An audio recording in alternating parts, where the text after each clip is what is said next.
আসসালামু আলাইকুম। তোমাদের আজকে আরেকটা রেকর্ডেড ক্লাসে চলে আসলাম। সেটা হলো অনুশীলনীর প্রশ্ন সলভ করব। আ জুলজির, ঠিক আছে? জুলজির অধ্যায় ২ এর প্রশ্ন আমরা সলভ করব। সো দেখি যে আ যেই বইগুলো আজমল স্যার বাদেও পড়া লাগে সেইগুলোর অনুশীলনী আমরা একটু দেখব। আলিম স্যারের, মেঘনাদ স্যারের, তো তাদের অনুশীলনীগুলো আমরা দেখব যে সেখানে কি টাইপের প্রশ্ন আছে, নতুন কিছু শিখতে পারি কিনা। আর সেটা হলো আমাদের টার্গেট হবে। আর as I have already said, আমি আগে যে কয়টা রেকর্ডেড ক্লাস নিয়েছি, যে কয়টা রেকর্ডেড ক্লাস আমার দেখছো, রিসেন্ট টাইম গুলোতে দেখা গেছে যে আম বইয়ের বাইরে থেকে প্রশ্ন আসে। মেইন বইয়ের বাইরে থেকে, অর্থাৎ সেকেন্ড পেপারে আজমল স্যারের বইয়ের বাইরে থেকে অন্যান্য রাইটারের প্রশ্নও আসে। তো অন্যান্য রাইটারের প্রশ্ন তো পুরাটা লাইন বাই লাইন ধরে পড়া আসলে যত ভালো স্টুডেন্টই হোক না কেন, এটা আসলে টাইম এফিশিয়েন্ট হয় না। বা তুমি যদি পড়তে যাও দেখবা যে 90% ই মিল পাচ্ছ। তখন পড়তে, পড়তে বোরড হয়ে যাবা। সো সেই ক্ষেত্রে একটা ভালো জায়গা হলো স্টার্ট করার অনুশীলনীর প্রশ্ন সলভ করা। সো অনুশীলনীর প্রশ্ন সলভ করার জন্য আমাদের অনুশীলনী প্লাস বইটা তো আছে। আর যারা হলো আ বই পড়তে যেয়ে বোর্ড ফিল করতেছো, বই পড়তে যেয়ে কোনটার ব্যাখ্যা বুঝতেছো না, কোন একটা চ্যাপ্টার মনে হচ্ছে যে না বুঝতেছি না, চ্যাপ্টারটা কনফিউজিং লাগতেছে, মাথা হ্যাং হয়ে গেছে। তখন এই যে এই ভিডিওগুলো তখনকার জন্য, যে আচ্ছা সব ক্লাস করছো, মেইন ক্লাস করে ফেলছো, অনুশীলনী প্লাসও হয়তো একবার চোখ বুলায় ফেলছো। এখন তুমি ব্যাখ্যাগুলো একটু বোঝার জন্য 2x মারো। আমি নিজে 2x এ কথা বলবো, তুমি 2x দিবা। ২ জন মিলে 4x এ আমরা চ্যাপ্টার শেষ করে ফেলবো। ওকে? সো চলো দেখি। আর পুরাটা বুঝবো, আমরা বুঝবো, সমস্যা নেই। ওকে। সো আমাকে চিনো, আমি মুশফিক সাদিদ প্রাপ্য। সো এখন ১ম প্রশ্ন সলভ করি। সেটা হলো নিচের কোন প্রাণীটি অরীয়ভাবে প্রতিসাম্য? আচ্ছা। সো আমরা যেহেতু অরীয়ভাবে প্রতিসাম্যের কথা বলতেছি, দ্যাট মিনস খুবই সহজ প্রশ্ন ছিল। এটা চ্যাপ্টার 1 এর থেকেই পড়ে আসছি। চ্যাপ্টার 2 তে এসে যেহেতু হাইড্রার মধ্যে বলতেছে, সো হাইড্রা বোঝাই যাচ্ছে। ঠিক আছে? হাইড্রা হলো অরীয়ভাবে প্রতিসাম্য। কেন সেটা জানি, এই যে এরকম বোতলের মতন জিনিসপাতি যদি হয়, সো বোতল টাইপের জিনিসপাতি হলে এটা এই বরাবর বহুতভাবে কাটা যায়। ঠিক আছে? কারণ উপর থেকে অনেকভাবে কাটা যায়। এইজন্য এটাকে অরীয় প্রতিসাম্য বলা হয়। সো এরপরে যদি আসি যে কোন বিজ্ঞানী সর্বপ্রথম, বিজ্ঞানীর নাম জিজ্ঞেস করছে, সর্বপ্রথম হাইড্রার পুনরুৎপত্তি ক্ষমতার কথা উল্লেখ করে। তোমাদেরকে ক্লাসে আমি এই কথাটা অনেকবারই বলবো, অথবা শুনে ফেলছো, অথবা শুনবা সামনে।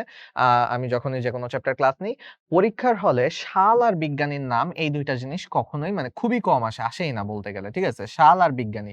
সো ভাইয়া এক্কেবারে সাল ধরে, ধরে মুখস্থ করব? এক্কেবারে না। বিজ্ঞানী প্রত্যেকের নাম মুখস্থ করব? এক্কেবারেই না। কিন্তু ভাইয়া এই যে বিজ্ঞানীর নাম তো অনুশীলনীতে আছে, সিলেট বোর্ডে চলে আসছে। তাহলে দেখো এরকম কিছু বিজ্ঞানীর নাম পড়তে হবে যেগুলো তোমার অনুশীলনীতে বলা হইছে, অথবা তোমার বইয়ের ভিতরেও যখন বলছে অনেক ফোকাস দিয়ে বলছে যে জীববিজ্ঞানের জনক কে? অ্যারিস্টটল। হাইড্রা কে আবিষ্কার করছে? হাইড্রার নামকরণ কে করছে? এগুলোতে কিন্তু অনেক ফোকাস দেওয়া হইছে। সো যেই বিজ্ঞানীগুলোর নামে ফোকাস দেওয়া হইছে সেগুলো পড়তে হবে। সো সব পড়তে হবে এরকম না, কিন্তু কোনগুলো পড়তে হবে সেটাও জানতে হবে। তো সেটা জানানোর জন্য এই যে আমরা আছি। সো এগুলো ফলো করো তাহলেই হবে। সো ট্রেমব্লে এটা আবিষ্কার করছিল। এখানে ল্যামার্ক, ভাইজম্যান এবং হেকেল যে দেখতেছো, এদের নাম শোনা, শোনা লাগলে এদের নাম শুনছো তুমি জুলজির চ্যাপ্টার 11 এ। ওই ল্যামার্কের বিবর্তনবাদ ছিল, ভাইজম্যান হলো অগাস্ট ভাইজম্যান ইঁদুরের লেজ কেটে, কেটে জার্মপ্লাজম, সোমাটোপ্লাজম মতবাদ দিছিল। হেকেল, আর্নেস্ট হেকেল, এই হেকেল হলো অর্গানিক কেমিস্ট্রিতেও ভূমিকা রাখছিল। ঠিক আছে? হেকেল তত্ত্ব আছে। আবার হলো চ্যাপ্টার 11 এও, জুলজির চ্যাপ্টার 11 এও ভূমিকা রাখছিল। ফাইলোজেনি রিপিটস অঙ্কোজেনি, এরকম ব্যক্তিজনী জাতিজনীর পুনরাবৃত্তি ঘটায়। এই নামগুলো হেকেল বলছে। সো এই যে আমার কথাটা শুনলে একবার রিভিশন হয়ে গেল। আচ্ছা, ট্রেমব্লে। যাই হোক, হাইড্রা আবিষ্কার করছে ট্রেমব্লে। সো হাইড্রা কোন পর্বের প্রাণী? যদি পড়াইতে হয় লজ্জার ব্যাপার। হাইড্রা হলো নিডারিয়া পর্বের প্রাণী। ঠিক আছে? কাঁটা আছে। নিড মানে কাঁটা। সো ওই যে ওদের নেমাটোসিস্ট থাকে, কাঁটার মতন সুতা থাকে। এইজন্য ওদের নিডারিয়া পর্বের প্রাণী ধরা হইছে। কোনটি সবুজ বর্ণের হাইড্রা? আচ্ছা, হাইড্রা তো তোমাদের দেওয়া আছে বাংলাদেশে হাইড্রা, পুরা পৃথিবীতে হাইড্রা হলো ২০ প্রজাতির, তাই না? পুরা ওয়ার্লডে হাইড্রা হলো ২০ প্রজাতির।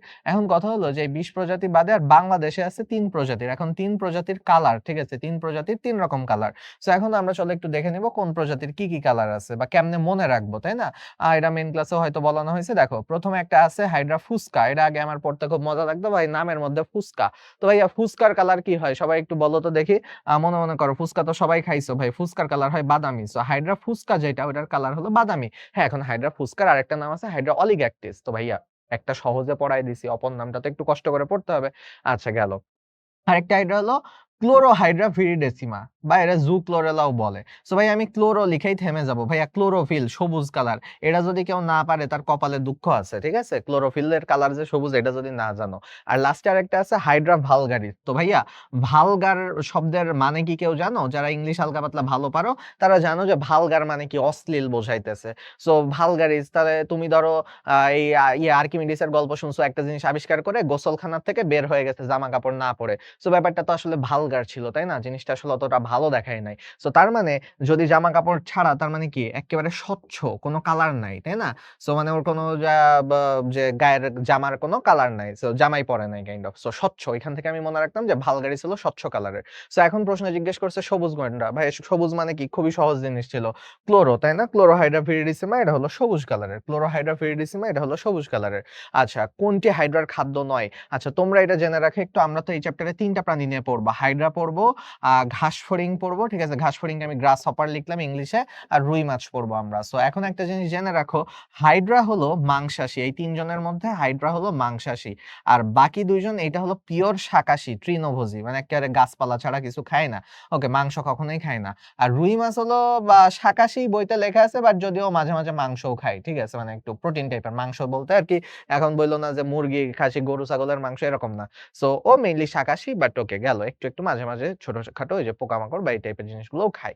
সো এখন চলো তাহলে হাইড্রা যেহেতু মাংসাশী, এবার ৪ টা অপশন পড়ে দেখো তো যার মাথায় আছে মাংসাশী সে কি ভুল করবে? ভাইয়া দেখো রোটিফার, আচ্ছা বুঝতেছি না। মাছের ডিম, আচ্ছা বুঝতেছি না। শৈবাল, ক্ষুদ্র ক্রাস্টাসীয়। ভাইয়া শৈবাল দেখেই তো বুঝতেছি যে এটা গাছ, এটা ও খাবে না। ঠিক আছে? বাকিগুলো কিন্তু প্রোটিন বা মাংস টাইপের জিনিস। সো বাকিগুলো ওরা খেয়ে ফেলবে। আচ্ছা, এবার আসি যে হাইড্রার কোন ধরনের কোষ টটিপোটেন্ট? টটিপোটেন্ট মানে হলো কি ওই যে বারবার গ্রো করতে পারে, তাই না? পোটেন্ট মানে ক্ষমতা আছে, টটিপোটেন্ট মানে বারবার বিভাজনের ক্ষমতা আছে বা একটা কোষ থেকে যেকোনো কোষ হতে পারে। তো এটা তো চিনি পপুলার, তাই না? ইন্টারস্টিশিয়াল কোষ এটা যেকোনো কিছু হতে পারে। সো এই ইন্টারস্টিশিয়াল নিয়ে কতগুলো প্রশ্ন আছে পরপর, এগুলো তো পারবোই। কোনটার কারণে হাইড্রাকে অমর বলে? ওর হাত পা কেটে গেলে হাত পা তো না, ওর যেকোনো অংশ কেটে গেলে নষ্ট হয়ে গেলে ওই জায়গায় আবার ইন্টারস্টিশিয়াল কোষ সেম জিনিস তৈরি করে দেয়। সো ইন্টারস্টিশিয়াল কোষ হবে উত্তর। তারপরে হাইড্রা আবিষ্কার করেন কোন বিজ্ঞানী? মাত্র বললাম হাইড্রা আবিষ্কার করেন কে? ট্রেমলে আবিষ্কার করে। আ ও আচ্ছা, মাত্র বলি নাই। আমি বলছিলাম তখন যে হাইড্রার যে পুনরুৎপত্তি ক্ষমতা আছে, যে হাইড্রার কেটে গেলেও ঠিকঠাক হয়ে যায়, একেবারে আগের মতো হয়ে যায়। এইটা কে আবিষ্কার করে? আসলে ২ টার উত্তর সেম। হাইড্রার পুনরুৎপত্তি ক্ষমতা এটাও আবিষ্কার করে আব্রাহাম ট্রেমলে। আর যদি বলে যে হাইড্রা আবিষ্কার করে কে? সেটার উত্তর হলো আব্রাহাম ট্রেমলে। এখন তুমি কনফিউজড হয়ে গেছো যে ভাইয়া এখানে তো লিনিয়াসের নাম একবার পড়ছিলাম। হ্যাঁ, ক্যারোলাস লিনিয়াস হলো এইটার নামকরণ করছে। সো হাইড্রার নাম যে হাইড্রা মানে জিনিসটার নামকরণ করছে ক্যারোলাস লিনিয়াস। আমি এটার এক্সাম্পল সবসময় এইভাবে দেই যে ভাইয়া আমাদের দেখা যাবে যে অনেকের নামকরণ কিন্তু আমাদের বাপ করে নাই। ঠিক আছে? যে আমাদের বাবা হলো আবিষ্কারক ধরলাম। কিন্তু নামকরণ করছে মনে করো যে দাদা বা নামকরণ করছে নানা। সো কাইন্ড অফ এখানেও সেম জিনিস যে এ আবিষ্কার করছে আব্রাহাম ট্রেমলে হলো হাইড্রার মনে করো বাপ। কিন্তু কথা হলো যে হাইড্রার নাম রাখছে ক্যারোলাস লিনিয়াস। ওকে? সো এই গেল। আর ল্যামার্ক, ওই যে ল্যামার্ক হলো চ্যাপ্টার 11 এ পড়ছো, বিবর্তনবাদ দিছিল। আচ্ছা, ল্যামার্কিজম আর ডারউইনিজম ২ টা নিয়ে আলোচনা করা হয় চ্যাপ্টার 11 এ। ভার্নারের নাম তুমি পড়ছো। ওই যে নেমাটোসিস্টের যে ২৩ প্রকার, তাই না? এর ভিতরে ৪ প্রকার হলো হাইড্রাতে আছে। সেই নেমাটোসিস যে ২৩ প্রকার এটা আবিষ্কার করছিল বিজ্ঞানী ভার্নার। সো ভার্নারের নামও তুমি পড়ছো চ্যাপ্টার 2 তেই। কোনটি হাইড্রার জন্য সঠিক নয়? আচ্ছা, সঠিক কোনগুলো তাহলে দেখতে হবে। সঠিক কোনগুলো আগে চলো দেখে আসি। সূচ দিয়ে হাইড্রাকে খোঁচা দিলে এর দেহ অংশবিশেষ সম্পূর্ণ প্রসারিত হয়। আচ্ছা, এইটা বইয়ের কোথাও ডিরেক্ট লাইন তুমি নাই। তুমি এট লিস্ট তুমি যখন চিন্তা করবা পরীক্ষার হলে, তুমি যা পড়ছো তাই থেকেই তো চিন্তা করবা। তুমি কি ভাববা, ১ম এই ভাববা একটা প্রশ্ন দেখেই ভাববা এটা বইয়ের বাইরে থেকে আসছে? ভাববা তো না, তাই না? তোমার থট প্রসেস কি হবে যে আমি আজমল স্যারে যা পড়ছি আমি সেইভাবেই চিন্তা করি। চলো। সো আমি যেহেতু আজমল স্যারের এরকম কোন লাইন পড়ি নাই, আমি এটা হোল্ডে রাখলাম যে ওকে আমি এটাকে সন্দেহ করতেছি, বাট আমি নট সিওর। দেখো আমার রেকর্ডেড ক্লাস যদি তুমি সবগুলো দেখে থাকো বা আগে কোনটা দেখে থাকো, তুমি দেখবা যে প্রায়ই এরকম বড় প্রশ্ন আসলে আমি ছোট প্রশ্নগুলো তো সহজে উত্তর করা যায়, বাট এরকম ঘুরানো পেঁচানো প্রশ্ন আসলে আমি সরাসরি উত্তর দেই না। ৪ টা অপশনই পড়ে সন্দেহ করি। যার উপরে সবথেকে বেশি সন্দেহ থাকে তাকেই আমি দোষী সাব্যস্ত করে সেটাকে আমি হলো টিক দিয়ে দিই। ওকে? ওইটাই হবে উত্তর। সো একে আমি সন্দেহ করলাম। হাইড্রা বিশ্বজনীন মিঠা পানির প্রাণী। হ্যাঁ, হাইড্রা মিঠা পানিতে থাকে। হাইড্রা মুক্তজীবী। হ্যাঁ, হাইড্রা পরজীবী না, কৃমি-টৃমির মতন না। হাইড্রা মাংসাশী প্রাণী। আগের স্লাইডেই দেখাইলাম হাইড্রা মাংসাশী প্রাণী। লম্বা দূরত্ব অতিক্রমের জন্য হাইড্রা সাধারণত হামাগুড়ি দেয়। আচ্ছা, এটা মনে রাখার একটা টেকনিক হলো লোল। ঠিক আছে? মানে লল। ঠিক আছে? লল দিয়ে কি লম্বা দূরত্বের জন্য ও লুপিং করে। তো এখন তুমি বলতে পারো যে ভাইয়া লুপিং না হয় বুঝলাম। তো এই হামাগুড়ি কই থেকে আসলো? লুপিং এর বাংলা হলো হামাগুড়ি। সো বাংলাটাও জানতে হবে আর মনে রাখতাম ইংলিশ দিয়ে। সো লম্বা লুপিং লুপিং মানে কি? লুপ এরকম করে যাচ্ছে লুপ করে। সো এটা কি হামাগুড়ি হলো না? এটার আরেকটা নাম আছে শুঁয়োপোকা চলন। সো ৩ টা নাম লুপিং, হামাগুড়ি, শুঁয়োপোকা। যেটাই বলুক লল দিয়ে মনে রাখতাম লম্বা লুপিং। সো এটাও ওকে। ঠিক আছে? এটাও ওকে, এটাও ওকে। ওকে এই ২ টাই সব ঠিকঠাক আছে। সালোক সংশ্লেষণ প্রক্রিয়ায় শৈবাল যে অক্সিজেন নির্গত করে হাইড্রা তা শ্বসনে ব্যবহৃত করে। যখন ওই যে হাইড্রা শৈবালের সাথে মিথজীবিতা করে তখন শৈবাল করে কি? গাছ টাইপের তো। সো ও অক্সিজেন প্রোডিউস করলো। সেই অক্সিজেন আর হাইড্রা তো প্রাণী, ও অক্সিজেন নিয়ে নেয়। আর হাইড্রা যখন কার্বন ডাই অক্সাইড ত্যাগ করে সেটা শৈবাল নিয়ে নেয়। সো ২ জনের মধ্যে খুব ভালো একটা সম্পর্ক আছে। তার মানে আসলে এই ৩ জনের উপর আমি কোনোভাবেই সন্দেহ করতে পারলাম না। ১ম এ যাকে সন্দেহ করছিলাম না, এটা তো আসলে কোনোভাবেই বইতে আমি পাই নাই, পড়ি নাই। সো এর আমি কিভাবে ঠিক বলব? বলো তো? এটাতে ঠিক বলা যাচ্ছে না। এটাই তাহলে উত্তর। যেহেতু সঠিক নয় চাইছে। তাহলে এই টাইপের প্রশ্নগুলো এভাবে বের করতে হবে। এগুলো কিন্তু খুব কঠিন প্রশ্ন না। বুদ্ধি খাটাইলে কঠিন না। ঠিক আছে? এটা যতই পড়ো এই টাইপের প্রশ্ন তুমি হ্যান্ডেল করতে পারবা না। তোমার যদি পরীক্ষার হলে ইনস্ট্যান্ট বুদ্ধি না থাকে। ওকে? সো আমাদের কাছ থেকে খালি পড়াশোনা শিখতেছো, ব্যাপারটা এইটা যদি হয় তাহলে ভাইয়া তুমি বিশাল লস করে যাচ্ছ। খালি পড়াশোনা তুমি যেকোনো জায়গায় শিখতে পারো। আ যে কেউই তোমাকে শিখাইতে পারে বা এরা রিডিং পড়ে যাওয়া তো কোনো ব্যাপার না। রিডিং আমিও পড়তে পারি, তুমিও পড়তে পারো। কিন্তু এই যে ক্লাসগুলো ভাইয়া বইয়ের মানে ক্লাসগুলোতে আসলে ডিফারেন্ট কি? ক্লাসগুলোতে ডিফারেন্ট হলো এটাই যে আমি তোমার কিছু এক্সপেরিয়েন্স শেয়ার করতেছি আমার থেকে। কিছু জিনিস কিভাবে ভুল হতে পারে, কিভাবে সেটা বেশি মার্ক পাওয়া যায়, সেটাই তোমার সাথে আমি শেয়ার করতেছি। সো এগুলো একটু মনোযোগ দিয়ে শুনবা। পড়ার থেকে বেশি মনোযোগ দিবা এইখানে। ঠিক আছে? আচ্ছা। হাইড্রার ক্ষেত্রে কোন ধরনের প্রতিসাম্যতা লক্ষ্য হয়? এটা তো ১ম প্রশ্নটাই ছিল এটা। হাইড্রার ক্ষেত্রে অরীয় প্রতিসাম্যতা হয়। দেখো হাইড্রার ক্ষেত্রে অরীয়, বোতলের মতন। সো এটা অরীয় প্রতিসাম্যতা হয়। দ্বি-অরীয় হতো সিয়েলোপ্লানাতে, টিনোফোরাতে চ্যাপ্টার 1 এ ছিল। ওকে? জননাঙ্গ সৃষ্টি হয় কখন? আচ্ছা জননাঙ্গ সৃষ্টি এটা হলো মানে মেইন ইয়েতে পড়ানো হবে ক্লাসে সবই ডিটেইলসে। সো একটা শর্টে বলে দেই, যখন হলো খাবার-দাবার থাকে না? যখন খাদ্য অনেক বেশি থাকে, খাবার মনে করো অনেক বেশি আছে। সো খাবার যখন বেশি থাকে তখন হলো ওর পেট মোটা হয়ে যায়। পেট মোটা হয়ে এরকম পেট মনে করো হাইড্রা একটা আছে, ধরো যে হাইড্রা একটা আছে। সো এই হাইড্রার কি হইছে? পেট মোটা হয়ে গেছে। এরকম পেট মোটা হয়ে গেছে। ধরলাম পেট মোটা হয়ে গেছে। সো এই পেট মোটাটা আস্তে এত মোটা হয়ে যাবে যে এখান থেকে নতুন একটা হাইড্রা জন্ম নিয়ে নিবে। তার মানে খাবার বেশি হলে পেট মোটা হয়। পেট মোটা হতে ওদের পেট পুরাপুরি আলাদাই হয়ে নতুন একটা হাইড্রা হয়ে যায়। এটাকে বলা হয় কি? মুকুলোদ্গম। সো খাবার যখন বেশি থাকে তখন মুকুলোদ্গম হয়। কিন্তু খাবার যখন কম, হাইড্রা তো ভাবতেছে যে ভাই না খেয়ে মরে যাবো। সো বাচ্চা-কাচ্চা না মানে রেখে যাব না। এটা কি হয়? এই যে আমরা যেরকম জোক করি ফ্রেন্ডদের সাথে যে ভাই আ বিয়ে করলাম না মরে যাবো বা এরকম ব্যাপারটা। সো কাইন্ড অফ ওদের ক্ষেত্রেও মানে আসলে তো পুরা যেকোনো জীবিত একটা বস্তুর জীবনের লক্ষ্য হলো তার বংশধর রেখে যাওয়া। এটা কিন্তু একেবারে আদিম প্রবৃত্তি যে যেকোনো জীবিত বস্তুর জীবনের লক্ষ্যই হলো বংশধর রেখে যাওয়া। সো খাবার যখন কম থাকে ও তো ভাবে যে মরে যাবো ভাই একেবারে নাজেহাল অবস্থা। তখন ওর কিন্তু যৌন জনন করে। কারণ ওর পেট মোটা হচ্ছে না। সো ও তো মুকুল তৈরি করতে পারতেছে না। তখন ওর হলো কিন্তু যৌন জনন করতে হবে। তখন ওর শুক্রাশয় তৈরি হয়। তখন ওর ডিম্বাশয় তৈরি হয়। সো এই শুক্রাশয়, ডিম্বাশয়গুলো যখন খাবার থাকে না তখন তৈরি হয়। ঠিক আছে? খাবার কম থাকলে তৈরি হয়। এখন তোমাদের কাছে প্রশ্ন হলো যে ভাই খাবার কোন ঋতুতে বেশি থাকে, খাবার কোন ঋতুতে কম থাকে? সো ইউজুয়ালি দেখবা যে গরমকাল, বসন্তকাল, গরমকাল এই টাইমটাতে খাবার বেশি থাকে। বসন্ত, গ্রীষ্ম, বর্ষা এই টাইমটাতে খাবার বেশি থাকে। খাবারের অভাব দেখা দেয় কখন? খাবারের অভাব দেখা দেয় হলো তোমার এই শীতকালের দিকে খাবারের অভাব দেখা যায়। আমরা একটা ছোটবেলায় গল্প পড়ছি না কমপ্লিটিং স্টোরি বা এই টাইপের গল্প পড়ছি না যে ওই যে পিঁপড়া হলো খাবার জমায় রাখে শীতের জন্য। ওর ঘাস ফড়িং বন্ধু এসে বলে যে, "বন্ধু আমাকে কিছু খেতে দাও।" তখন ও বলে যে, "তুমি আ খাবার জমাও নাই কেন?" তখন ওর ঘাস ফড়িং বন্ধুটা বলে যে, "আমি তো সারা গরমকাল গান গাইছি। আমি তো হলো খাবার জমাই নাই।" তাহলে এখন তোর পিঁপড়াটা অনেক স্যাভেজ। পিঁপড়াটা বলে যে, "সারা গরমকাল গান গাইছো না, খাবার জমাও নাই। এখন শীতকালে নাচানাচি করো। ঠিক আছে? খাওয়া লাগবে না তোমার।" সো যাই হোক শীতকালে মোট কথা বোঝাইতেছি এই প্রকৃতিতে শীতকালে দেখবা যে সব প্রাণী হাইবারনেশন এ চলে যায়। মশা বাইর হয় না বেশি, সাপ-টাপ বাইর হয় না বেশি। অন্যান্য প্রাণীগুলো সব ঘুম দেয়, হাইবারনেশন দেয়। কারণ শীতকালে খাবার কম। নড়াচড়া করলে ক্ষুধা বেশি লাগবে, খাবার নাই। সো ওরা গরমকালে পরে বাইর হয়। সো এই শীত আর হেমন্ত, শীতের আগে কি হেমন্ত? দেখি তো ষড়ঋতু মনে আছে কিনা? যে গ্রীষ্ম, বর্ষা, তারপরে শরৎ, হেমন্ত, শীত, বসন্ত।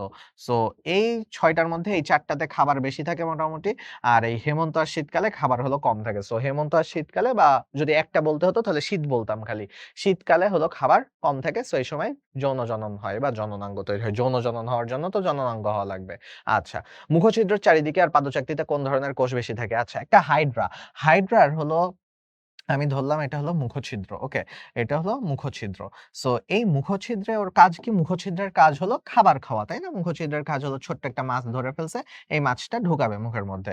আর পাদচাকতির কাজ হলো কি? একটা সলিড কোনো বস্তুর সাথে ওই যে ঝুলে থাকতে পছন্দ করে, এই জায়গায় আঠার মতো লেগে থাকা। সো তার মানে এক জায়গায় পিছলা হতে হয়, এই জায়গায় পিছলা হতে হয় যে খাবারটা গিলে ফেলতে হয়, পিচ্ছিল হতে হয়, আর নিচে হলো আঠালো হতে হয়। ঠিক আছে? যেন ও নিচে লেগে থাকে। আবার মাঝে, মাঝে নিচেরটা পিচ্ছিল হয়। ঠিক আছে? নিচেরটা মাঝে, মাঝে পিচ্ছিল হয় যখন ও গ্লাইডিং করতে চায়, পিছলায়, পিছলায় যেতে চায় সামনের দিকে। সো মানে নিচেরটা ২ টাই হতে পারে। আঠালোও হতে পারে, পিচ্ছিলও হতে পারে। সো তার মানে তুমি বলো তো পেশি আবরণী কোষের কি এরকম ক্ষরণ আছে? না। স্নায়ু কোষ দিয়ে কি ক্ষরণ করবে? স্নায়ু কোষ দিয়ে ফিল করবে। সংবেদী কোষ দিয়ে কি ফিল করবে না, সরি, স্নায়ু কোষ দিয়ে সমন্বয় করবে। আর সংবেদী কোষ দিয়ে ফিল করবে। সো তার মানে একটাও কিন্তু হয় না। হয় খালি কি গ্রন্থি কোষ। কারণ গ্রন্থি কোষগুলো আ ক্ষরণ করে। ঠিক আছে? মানে সেটা পিচ্ছিল রস হোক, আঠালো রস হোক, সেটা গ্রন্থি কোষের কাজ হলো ক্ষরণ করা। ওকে? এইবার তাহলে আমরা এবার একটু সামনের দিকে যাই। হাইড্রায় কিউটিকল সৃষ্টি হয় কোন কোষের নিঃসৃত রস কর্তৃক? তাহলে আমরা যদি হাইড্রার ছবি আঁকি তাহলে দেখব যে আচ্ছা ঠিক আছে এরকম ছবি আঁকলাম। ওকে, ভালো কথা, সবকিছু ঠিকঠাক আছে। ওকে, কর্ষিকা দিয়ে দিলাম। সো হাইড্রার কিউটিকল থাকে এক্কেবারে বাইরের দিকের। বাইরের লেয়ারটা হলো এক্কেবারে এরকম কিউটিকল দিয়ে থাকে। বাইরের লেয়ারটা এরকম কিউটিকল দিয়ে থাকে। সো এখন কথা হলো যে তাহলে তুমি আমাকে বলো যে হাইড্রার ওই যে একটা ছবিও আছে যে এরকম হলো, এরকম কোষগুলো আছে। এই কোষগুলার বাইরে হলো কিউটিকলের একটা আস্তরণ, এরকম একটা আস্তরণ পড়ে গেছে। সো এই কোষগুলার নাম কি? এই কোষগুলা থেকেই তো কিউটিকল আসছে। এই কোষগুলার নাম হলো বাইরের, সবথেকে বাইরের কোষগুলার নাম হলো পেশী আবরণী কোষ। তার মানে ওই দেখো নামের মধ্যে কিন্তু আবরণ লেখা আছে। ঠিক আছে? ওর নামের মধ্যে আবরণ লেখা আছে। ও পেশীর কাজও করে, ও আবরণের কাজও করে। সো এই যে আবরণী অংশটা, এটা হলো কিউটিকল তৈরি করতে হেল্প করে। সো পেশী আবরণী কোষ থেকে কিউটিকলের একটা আবরণ তৈরি হয়। সো মনে রাখবো পেশী আবরণী কোষ থেকে কিউটিকলের একটা আবরণী তৈরি হয়। সো গেল এটা। এবার যদি আসি হাইড্রার কোন কোষ বুদবুদ তৈরি করে? ভাইয়া সেম কথা। দেখো বুদবুদ তৈরি করা, কোন কিছু একটা গ্যাস প্রোডিউস করা, এটা তো হলো পেশী কোষও পারবে না, সংবেদী কোষও পারবে না, স্নায়ু কোষও পারবে না। সো একটা বুদবুদ তৈরি করতে চায় হাইড্রা, এখানে একটা বুদবুদ বাবল তৈরি করতে চায়। মনে করো যে এরকম একটা বাবল তৈরি করতে চায়। বাবল দিয়েও ভেসে বেড়াতে চায়। সো এখন কথা হলো যে এই যে বুদবুদ তৈরি করবে তাহলে গ্রন্থি কোষ করবে। তাহলে ক আর ঘ আগেই বাদ। ক, ঘ বাদ। তো এই ২ টার মধ্যে কনফিউশন। তাহলে দেখো বুদবুদও যদি পেটের মধ্যে তৈরি করে, ভাই পেটের মধ্যে বুদবুদ তৈরি করে লাভটা কি? বুদবুদ তৈরি করতে হবে বাইরে। তাহলে এন্ডোডার্মিস মানে ভিতরের গ্রন্থি কোষ, ওইটা কিন্তু বুদবুদ তৈরি করে না। ওইগুলো এনজাইম ক্ষরণ করে। আর এপিডার্মিস যেটা বাইরের দিকের যে গ্রন্থি কোষ, ভাই এইদিকে বাইরে এনজাইম তো আর রিলিজ করবে না। বাইরে এনজাইম তো খাবার হজম করবে। ভাই বাইরে কেউ খাবার হজম করে? তুমি কি পেটের মধ্যে বাইরে এনে খাবার হজম করো? তো ও কেন করবে? ওর ভিতরের গ্রন্থি কোষগুলো এনজাইম ক্ষরণ করে। ঠিক আছে? বাইরের কোষগুলো করে না। বাইরের কোষগুলো করে কি? বাইরের কোষগুলো মিউকাস ক্ষরণ করে, বুদবুদ তৈরি করে, এগুলো ওর কাজ। সো তাহলে হবে এপিডার্মিসের গ্রন্থি কোষ, এটা হবে উত্তর। এপিডার্মিসের গ্রন্থি কোষ এরা হলো বুদবুদ তৈরি করে। এরপর যদি যাই হাইড্রার মুকুল তৈরি করে কোনটা? ভাইয়া সেম কথা। তুমি যদি যেকোনো কিছু তৈরি করতে চাও হাইড্রার বডিতে, ইন্টারস্টিশিয়াল কোষ তোমাকে হেল্প করার জন্য সবসময় রেডি। আচ্ছা, হাইড্রার বহিঃকোষীয় পরিপাক সংঘটিত হয় কোথায়? ঠিক আছে? আচ্ছা দেখো হাইড্রার পরিপাক আছে ২ ধরনের। মেইন ক্লাস করলে এটা বুঝবা। আমরা যদি হাইড্রারটাকে এরকম একটু বেশি বড় করে আঁকি তাহলে দেখব যে হাইড্রার এরকম ২ টা তো লেয়ার আছে, তাই না? কোষের ২ টা লেয়ার আছে। সো ধরলাম যে এইটা হলো মাঝখান দিয়ে মেসোগ্লিয়া গেছে, মাঝখান দিয়ে মেসোগ্লিয়া গেছে এরকম। আর বাইরের দিকে হলো আছে তোমার আ এপিডার্মিস, আর ভিতরের দিকে আছে গ্যাস্ট্রোডার্মিস। এরকম এপিডার্মিস আর গ্যাস্ট্রোডার্মিসের কোষ আছে মনে করো। ঠিক আছে? এরকম সাজানো আছে। এপিডার্মিস, গ্যাস্ট্রোডার্মিসের কোষগুলো এরকম সাজানো আছে। সো গেল। এখন হাইড্রার এদিকে তো মুখ, তাই না? হাইড্রার এদিকে মুখ। সো এই মুখ দিয়ে ও হলো খাবারগুলো খাইলো। এই মুখ দিয়ে ও খাবারগুলো খেলো। কোন একটা কিছু খাইছে, এর পেটের ভিতরে একটা ছোট মাছ ঢুকছে বা সামথিং কিছু একটা ঢুকছে। এটাকে পুরোপুরি তুমি বলো এইভাবে কি হজম করা সম্ভব? সম্ভব না। এখানে এটাকে এক্কেবারে টুকরা, টুকরা করে ফেলা হয়। এখানে অনেকগুলো ফ্লাজেলা থাকে। ওই ফ্লাজেলা গুলো দিয়ে একে এক্কেবারে চুরমার করে ফেলা হয়। তখন এরকম, এরকম গুঁড়া, গুঁড়া, গুঁড়া, গুঁড়া হয়ে যায়। দিয়ে এখানে হালকা পাতলা একটু এনজাইমও কাজ করে। ঠিক আছে? ওই ভিতর দিকের যে কোষগুলো আছে সেখান থেকে একটু, একটু এনজাইমও বের হয়। বের হয়ে এটাকে একটা কাইন্ড অফ অর্ধেক পরিপাক করে। দেখো আমাদের মুখেই কি সব খাবার পরিপাক হয়ে যায়? হয় না। আমাদের পাকস্থলীতে যায়। পাকস্থলীতে গিয়েও কি সব হয়? হয় না। পাকস্থলীতে যেয়েও এখনো অর্ধপাচ্যই থাকে। মানে অর্ধেক হজম হইছে। তারপরে নিচে যেয়ে তারপরে হয়। তার মানে আমাদেরও কত জায়গা লাগে হজম করার জন্য। সো ওদের তো আর এত জায়গা নাই। ওদের হলো এই জায়গায় একবার পরিপাক হয়। তো এখানে 100% পরিপাকটা কমপ্লিট হয় না। তখন মনে করো যে এই ছোট, ছোট ভাঙা অর্ধেক পরিপাক করা খাবার কোষের ভিতরে ঢুকে। ঢুকে এর ভিতরে আবার এনজাইম কাজ করে, এর ভিতরে আবার এনজাইম কাজ করে, এখানে আবার আমার খাবারটা মনে করো যে একেবারে ফাইনালি পারফেক্টলি হজম হয়। তার মানে দেখো তো ওর পরিপাক ২ ভাগে বিভক্ত। একটা হলো কোষের ভিতরে। সো কোষের ভিতরে যদি পরিপাক হয়, কোষের ভিতরে যদি পরিপাক হয়, তাহলে সেই ক্ষেত্রে আমরা বলব এটাকে অন্তঃকোষীয়। ঠিক আছে? অন্তঃকোষীয়, অন্ত মানে ভিতরে, সো অন্তঃকোষীয় পরিপাক। আর কোষের বাইরে যদি পরিপাক হয় তাহলে সেক্ষেত্রে সেটাকে আমরা মানে এই যে কোষের বাইরে বলতে সিলেন্টেরনের ভিতরে। এই ফাঁকা জায়গাটাকে তো আমরা সিলেন্টেরন ডাকি। এটা তো জানো, তাই না? তাহলে সেটাকে বলা হয় বহিঃকোষীয় পরিপাক। সো বাইরে, কোষের বাইরে। সো তাহলে দেখো এই যে তোমার এখন প্রশ্ন করছে বহিঃকোষীয় পরিপাক কোথায় হয়? তাহলে কি গ্যাস্ট্রোডার্মিস? গ্যাস্ট্রোডার্মিস বলতে কোষ বোঝাচ্ছে। ভিতরের কোষ। হয়? না। ক্ষণপদীয় পুষ্টিকোষে? পুষ্টিকোষে? না, হয় না। তাহলে হয় কোথায়? হয় হলো সিলেন্টেরনে। এবার প্রশ্ন আসে যে ভাইয়া অন্তঃকোষীয়টা আসলে কি উত্তর দিব? অন্তঃকোষীয় আসলে কোনটা হবে উত্তর? অন্তঃকোষীয় হলো এই ক্ষণপদীয় পুষ্টিকোষ। এইটাতে এই ক্ষণপদ দিয়ে ওরা খাবারটাকে এই যে ভিতরে ঢুকায় নেয়। যে সবুজ লাইন দিয়ে যে দেখালাম ভিতরে ঢুকে যাচ্ছে। তো ভিতরে ঢোকার সময় ক্ষণপদ তৈরি করে ঢুকায় নেয়। সো তখন উত্তর হবে ওইটা। আর বাট এখানে উত্তর হলো সিলেন্টেরন। ঠিক আছে? এখানে উত্তর হলো সিলেন্টেরন। আচ্ছা, এবার আসি নেমাটোসিস্টের ভিতরে যে বিষাক্ত তরল থাকে তার নাম কি? হিপনোটক্সিন। হ্যাঁ, টক্সিন মানে বিষাক্ত। আর আমি এভাবে মনে রাখতাম হিপনোসিস করে দেয়। মানে ও আর শিকারটা নড়াচড়া করতে পারে না। ওর বডির ভিতরে বিষ ঢুকায় দেয়। ইনজেকশন দিয়ে মনে করো এরকম করে ইনজেকশন দিয়ে বিষ ঢুকায় দিছে বডির ভিতরে। ওকে? সো এবার যদি আসি হাইড্রা দেহে প্রতিরক্ষাকারী আবরণ তৈরি করে কোন কোষ? খুবই সহজ জিনিস। প্রতিরক্ষাকারী আবরণ, ভাই নামের মধ্যে যার আবরণ আছে সেই তো আবরণ তৈরি করবে। তাহলে পেশি আবরণী কোষ। আচ্ছা। এরপরে আসি হাইড্রার কোর্সিকা নেমাটোসিস্টের পারস্পরিক সহযোগিতায় যে কাজটি অংশগ্রহণ করে। দ্যাট মিনস বলতেছে যে ওর কোর্সিকা, কোর্সিকা বলতে তো হাইড্রার কোর্সিকা বলতে কি বোঝাচ্ছে? যে এই সুতাগুলা। আর নেমাটোসিস্ট কি? এই সুতার ভিতরে আমি যদি জুম করে দেখতাম, এই সুতাটাকে যদি আমি এখানে এরকম করে বোঝাচ্ছি আমি জুম করে দেখতাম তাহলে দেখতাম যে এই সুতাটা আসলে এরকম মোটা, তাই না? জুম করে দেখলে। তো এই সুতার মধ্যে অনেক এরকম হলো কোষ আছে যেখান থেকে হলো মানে সূচালো ধারালো নিক্ষিপ্ত হচ্ছে, তাই না? এরকম করে গুলি বের হচ্ছে কাইন্ড অফ নিডোসিল থেকে, তাই না? সো কোর্সিকার মধ্যে ওই যে নেমাটোসিস্ট, নিডোসাইট এগুলো থাকে। সো তাহলে এরা ২ জন মিলে মেইন কাজ কি? এদের মেইন কাজ কি? এরা এই কোর্সিকা দিয়ে এইভাবে করে হেঁটে যেতে পারে। ওকে? বা সাঁতার কাটতে পারে বা গাছে উঠতে পারে, এটা দিয়ে কোনো একটা কিছুতে উঠতে পারে। খাবার নিতে পারে, খাবার সংগ্রহ করে। আবার কেউ ওকে মারতে আসলে তার গায়েও হুল ফুটায়ে দেয়। ঠিক আছে? আত্মরক্ষা করার চেষ্টা করে। সো আল্টিমেটলি সবগুলোই হবে এখানকার উত্তর যে সবগুলাই। ওকে? সো এবার যদি যাই আ নেম কোনটা? সিলেন্টারাটা জাতীয় প্রাণীদের দেহে নানান ধরনের নেমাটোসিস্ট শনাক্ত করা হয়েছে। হাইড্রাতে পাওয়া যায় না কোনটা?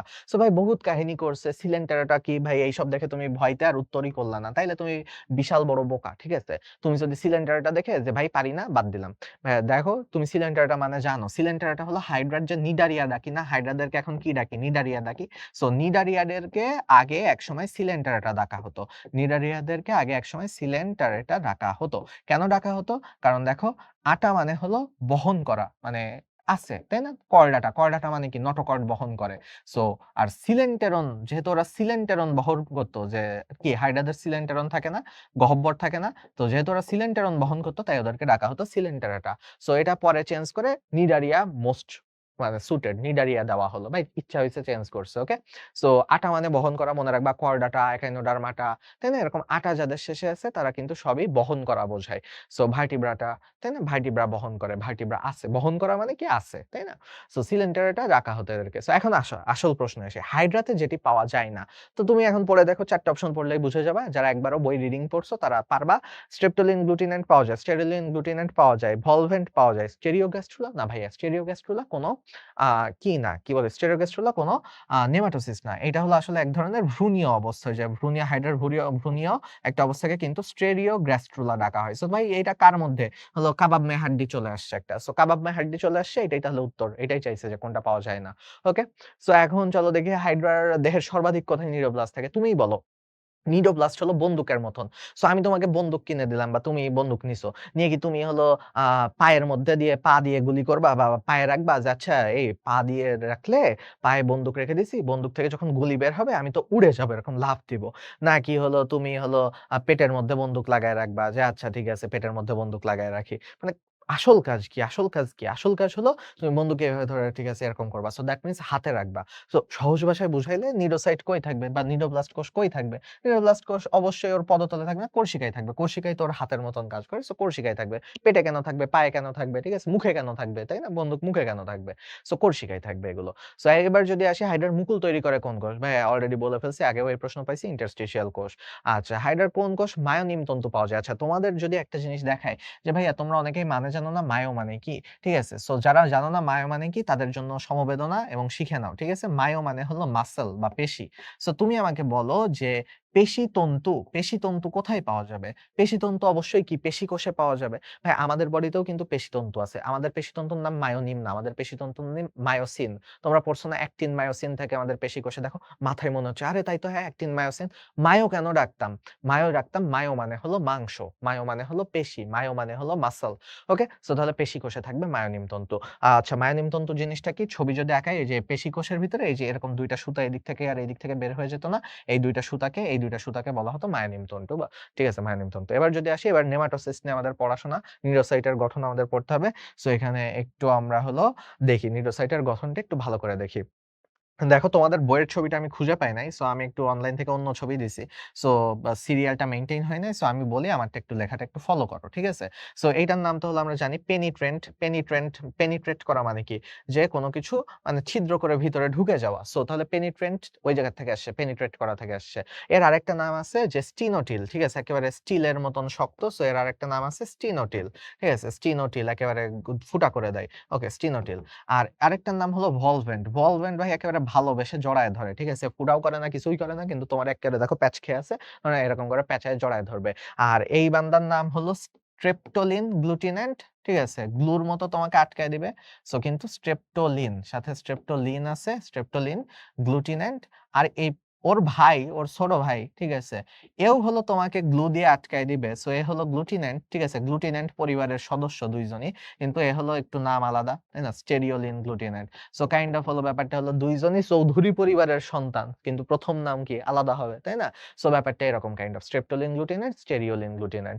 সো এখন কথা হলো যে এই ৪ জনের নাম যে শিখলাম, প্রশ্ন আসছে কি হাইড্রান নেমাটোসিসটা কোনটাতে ফেনল থাকে? আচ্ছা, বলো তো এর মধ্যে আচ্ছা আমি বলি। এর কাজ হলো জড়ায়ে ধরা। ঠিক আছে? জড়ায়ে ধরে করে কি? কোন মাছ-টাছ যেন সাঁতার কেটে পালায় না যেতে পারে। ওর পাখনা-টাখনা জড়ায়ে ধরে।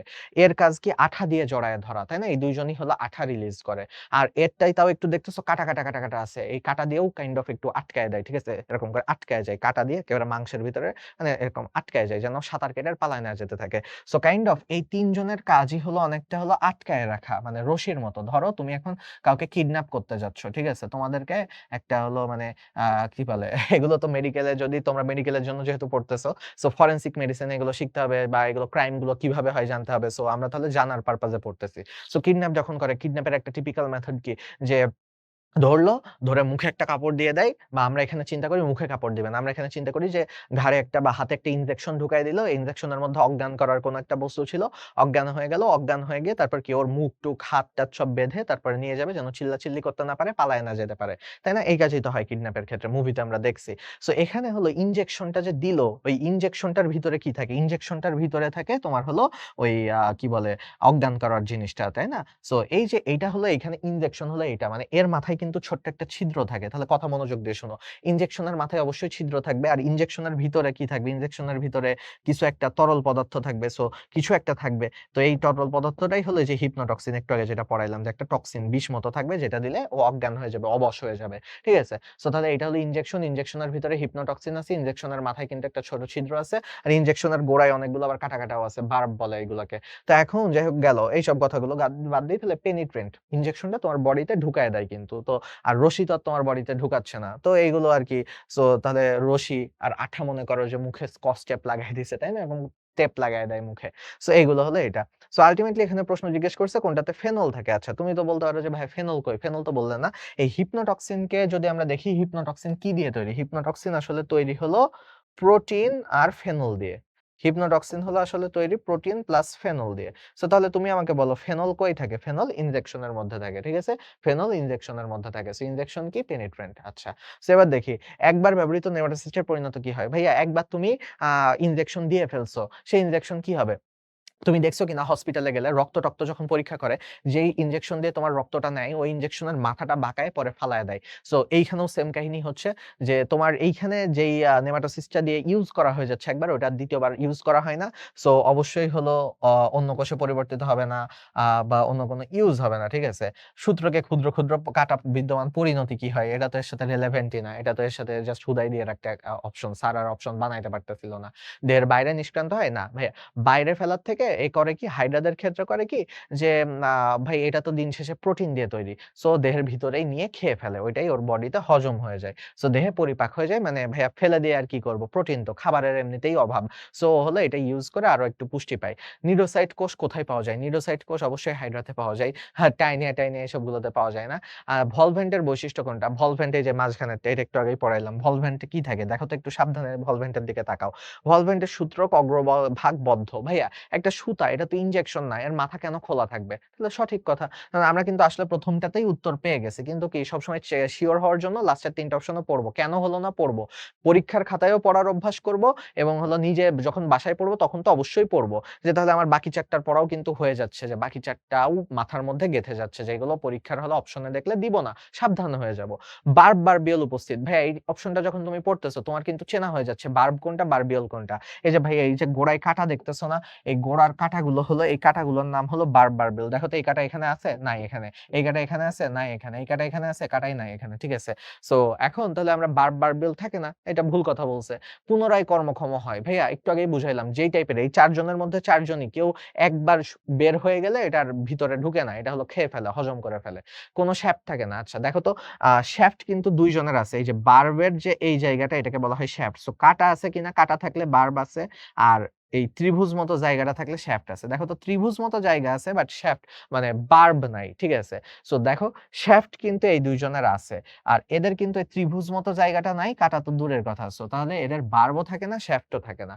আর এদের হলো এর শ্যাফট আছে, বার্বও আছে। আর এর শ্যাফট আছে, বার্ব নাই। কথা বুঝছো? আবারও একবার বলি। বার্ব আছে, বার্ব নাই, বার্ব নাই, বার্ব নাই। শ্যাফট আছে, শ্যাফট আছে, শ্যাফট নাই, শ্যাফট নাই। ছবির কথা চিন্তা করবা। তাহলেই হয়ে যাবে। ওকে? সো তাহলে ১ম টা উত্তর। আর সবগুলোরই হলো ১ম টার খালি ইনজেকশনের মতো, বাকিগুলোর সবগুলোর মাথা আটকানো। আচ্ছা কোন ধরনের নেমাটোড সিস্ট সূত্রক চাবুকের ন্যায় কাঁটাযুক্ত? দেখো তো ভাইয়া চাবুক আবার কাঁটার মতো। এটা তো চাবুক না, এটা তো ইনজেকশন। এটা রশির মতো কিন্তু চাবুকের মতনও বলতে পারি। হ্যাঁ, রশি তো চাবুকের মতনই। সো এখন কিন্তু এটাতে কাঁটা আছে। দেখো একেবারে স্মুথ কাঁটা নাই। এটাতে কাঁটা আছে, কাঁটা নাই। তাহলে রশির মতো প্লাস কাঁটাযুক্ত। তাহলে এইটা হলো কথার এইটা চাইছে। এইটার নাম কি বলছিলাম?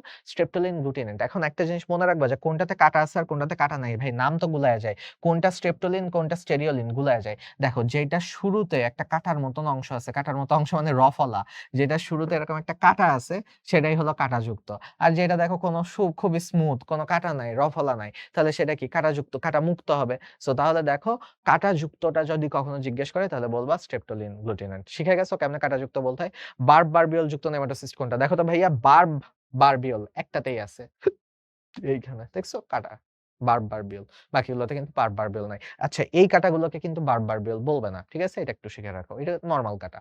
তাহলে পেনিট্রেন্ট ১ম টাতে হলো বার্ব বারবিয়ল আছে। হিপনোটক্সিনের রাসায়নিক উপাদান কি? পড়াইলাম ফেনল আর প্রোটিন, তাই না? ফেনল আর প্রোটিন।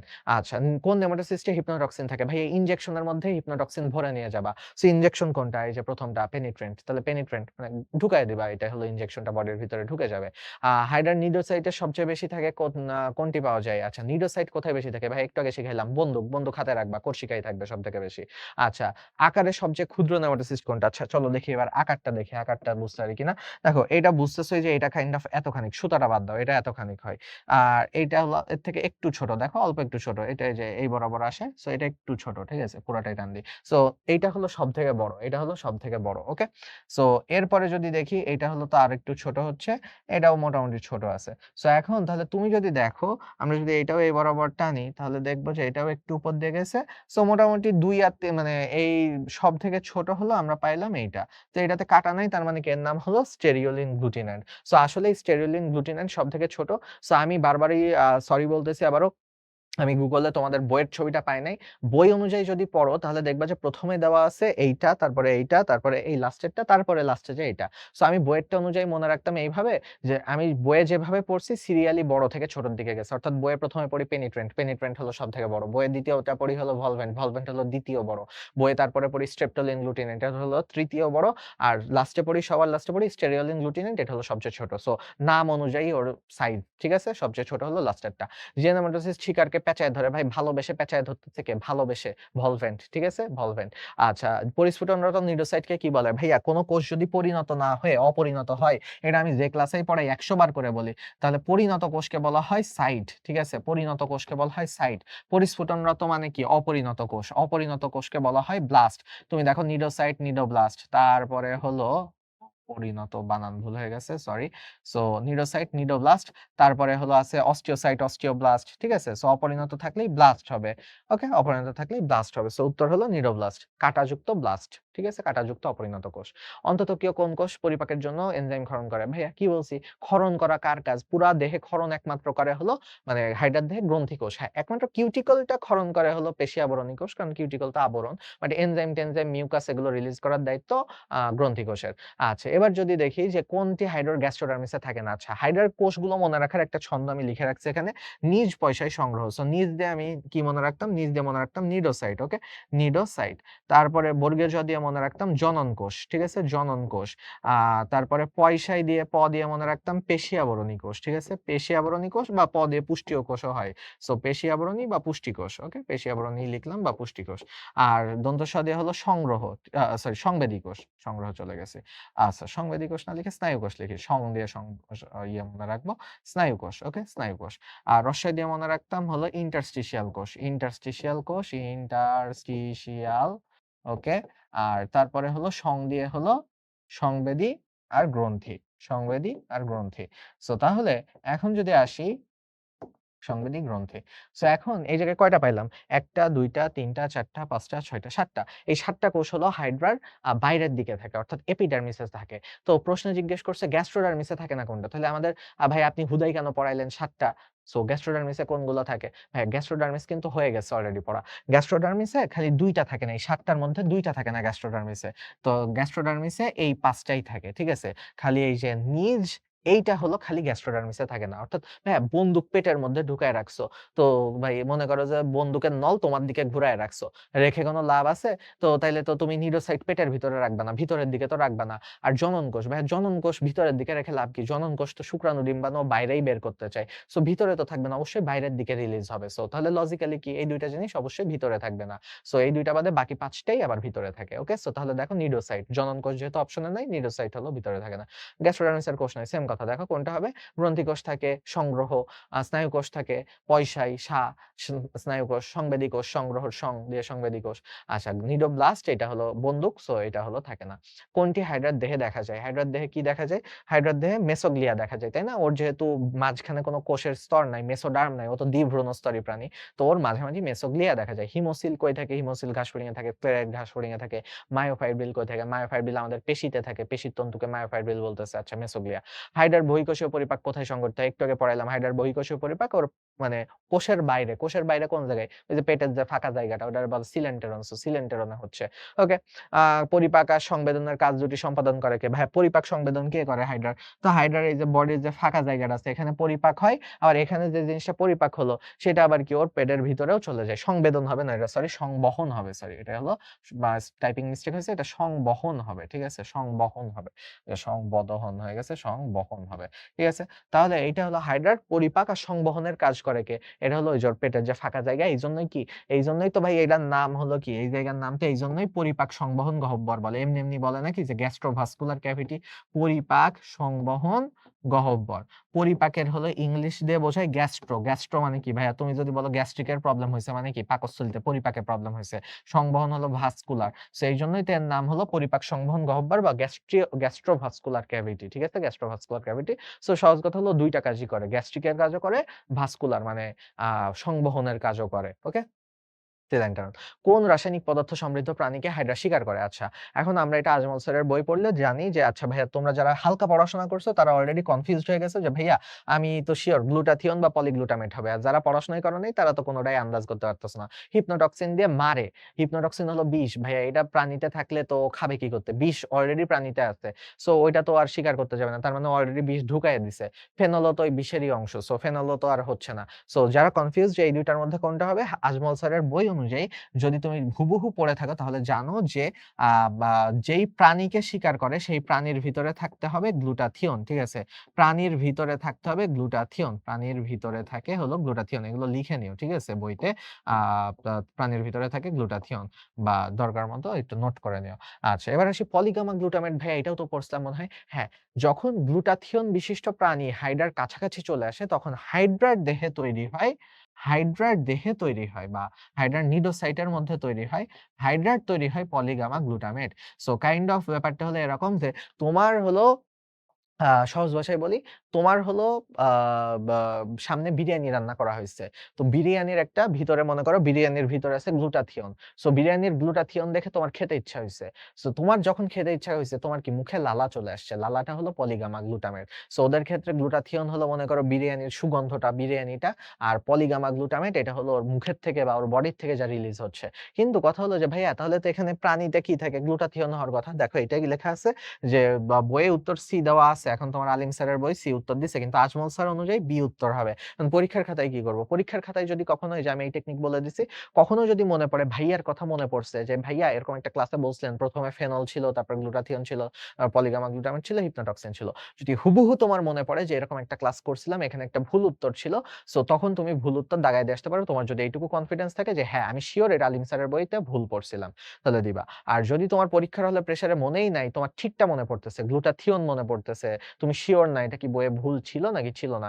তো তাহলে সেই ক্ষেত্রে আ কি বলে আ যেটা তোমার ঠিক মনে হচ্ছে, যেটা তোমার মাথায় আসতেছে সেটা দেওয়াই হলো বেস্ট অপশন।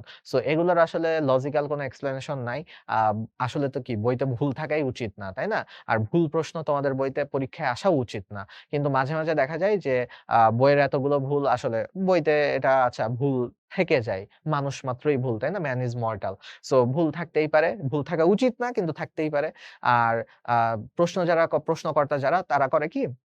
তারা হলো আ এই যে তোমার আম হুবহু তুলে দেয়। ভাবে যে আচ্ছা বইয়ের গুলো হুবহু তুলে দেই, বইয়ে ভুল তো থাকবে না। পোলাপান তো বই পড়ছে। সো এই ২ রকম চিন্তাভাবনা থেকে পরীক্ষার হলে ভুলভাল চলে আসে। ঠিক আছে? আচ্ছা। সো এখন চলো দেখি নিচের কোন দুটির সহায়তায় হাইড্রা খাদ্য শেয়ার করে। সো তোমরা অলরেডি জানো যে কোরসিকা আর নেমাটোসিস্ট এই যে ২ টা জিনিস বন্দুক আর বন্দুকের মধ্যে আছে গুলি। এই ২ টা দিয়ে একটা শিকার করতে পারবা তুমি। ঠিক আছে? তাহলে কোরসিকা আর নেমাটোসিস্ট। মুখ দিয়ে তো আর শিকার করতেছে না ও, তাই না? পাদশক্তি দিয়ে পা দিয়ে শিকার করতেছে না। লম্বা দূরত্ব ভাইয়া পড়ে ফেলছি না? লম্বা দূরত্বের জন্য লুপিং, লম্বা লুপিং, লম্বা হলো লুপিং। সো তাহলে লুপিং দূরত্ব, লুপিং করতেছে। টেকনিক শিখাই দিছি। কোন ক্ষেত্রে হাইড্রা উল্টোভাবে ধীর গতিতে যাচ্ছে? ভাই একটা হাইড্রা মনে করো এইভাবে করে যাচ্ছে। তার মানে এটাকে কি বলা হয়? হাঁটা বলা হয়। তো ওইটা করে কি যে তোমরা তো পড়ছো যে এরকম হাঁটা চলন আছে যে কর্ষিকার উপর ভর দিয়ে হাঁটতে থাকে। কোন প্রক্রিয়ায় হাইড্রা দ্রুত চলন করে? ভাইয়া এই যে দেখো লম্বার জন্য লুপিং তাহলে দ্রুতর জন্য কি? দ্রুত ড হলো আমি ড পড়ি। ড দিয়ে আরেকটা ড পড়ি। সো ড দিয়ে মনে রাখবো দ্রুত, আরেকটা ড দিয়ে মনে রাখবো ডিগবাজি। সো এখন তুমি বলতে পারো যে ভাইয়া ডিগবাজি তো অপশনে দেখতেছি না। সো ডিগবাজির কি বাংলা আছে? হ্যাঁ ভাইয়া ডিগবাজির বাংলা আছে। ডিগবাজির সরি ইংলিশ আছে। ডিগবাজির ইংলিশ হলো সমারসল্টিং। সো তোমরা লুপিং এর বাংলা ইংলিশ পড়বা, ডিগবাজির বাংলা ইংলিশ পড়বা, মানে অপর নামগুলো পড়বা তাহলে পরীক্ষার হলে পেরে যাবা। ঠিক আছে? সমারসল্টিং। সো তাহলে যেহেতু ডিগবাজি নাই মানে যেভাবেই হোক তোমার পরীক্ষায় মনে পড়বা। তুমি যদি মনে রাখতে চাও যে ভাইয়া টানা মুখস্থ করব, পরীক্ষার হলে মনে পড়ে যাবে। ভাই ইউ আর মোস্ট ওয়েলকাম। তোমার পরীক্ষার হলে মনে পড়বে না। আমি তোমাকে লিখে দিয়ে যাচ্ছি। তুমি পরীক্ষার হলে কনফিউজড হবা।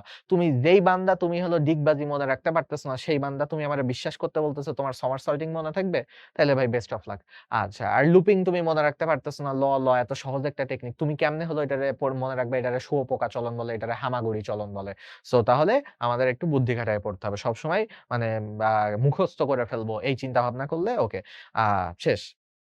এবার আসি হাইড্রা একটা ডিগবাজিতে কয়টা লুপ তৈরি হয়? আচ্ছা ডিগবাজি যখন দেয়, ও ভাই আ জায়েদ খান ডিগবাজি দিছিল, তাই না? জায়েদ খানের একটা ভিডিও আছে। সো মনে করো যে এটা হলো তোমাদের জায়েদ খান। তো জায়েদ খান হলো ডিগবাজি দিল। ঠিক আছে? ডিগবাজি দিয়ে কি হইছে? ডিগবাজি দিয়ে ওর পা উপরে উঠে গেছে। ঠিক আছে? হাত আচ্ছা হাতও নিচে নামায় দিলে তো পড়ে যাবে। ঠিক আছে? হাত এরকম আছে। সো এখানে লুপ তৈরি হইলো কয়টা? ১ম এ একটা লুপ তৈরি হইলো। ওকে? আর ডিগবাজি কি এখানেই শেষ হয়ে গেছে? ও কি সারা জীবন এখানে আটকে থাকবে? ডিগবাজি মানেই তো হলো এরপরে ঘুরে আবার সোজা হয়ে যাবে, তাই না? ঘুরে আবার সোজা হয়ে যাবে। সো তার মানে মানে ২ টা লুপ তৈরি হয়। ঠিক আছে? ডিগবাজিতে ২ টা লুপ তৈরি হয়। ডিগবাজিতে ২ টা লুপ তৈরি হয় প্রত্যেকবার। এরপর আবার ডিগবাজি দিলে আবার ২ টা এরকম তৈরি হতে থাকবে।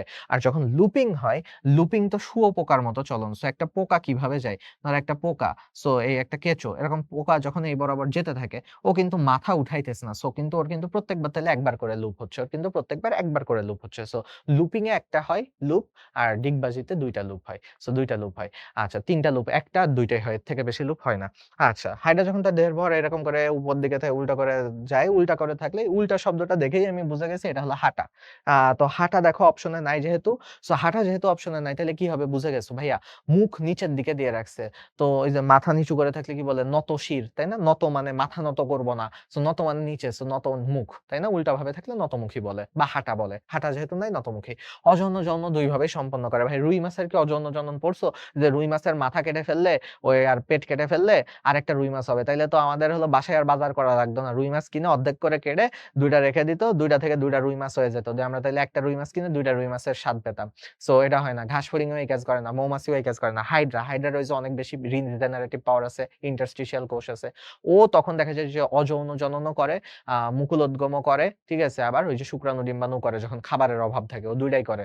ঠিক আছে? হিসাব অনুযায়ী, সিজন অনুযায়ী ২ টাই করে। হাইড্রার মুকুলোদ্গম সম্পন্ন করতে কতটুকু সময় লাগে? তোমাদের এটা আলিম স্যারের প্রশ্ন। আলিম স্যার অনুযায়ী এটা দেওয়া আছে হলো ২ থেকে ৩ দিন। ঠিক আছে? কিন্তু আজমল স্যারের বইতে এটা দেওয়া আছে ৩ সপ্তাহ। সো এখন তুমি পরীক্ষার হলে আসলে কি করবা? পরীক্ষার হলে তুমি কেমনে বুঝবা কোন স্যারের বই থেকে প্রশ্ন করছে?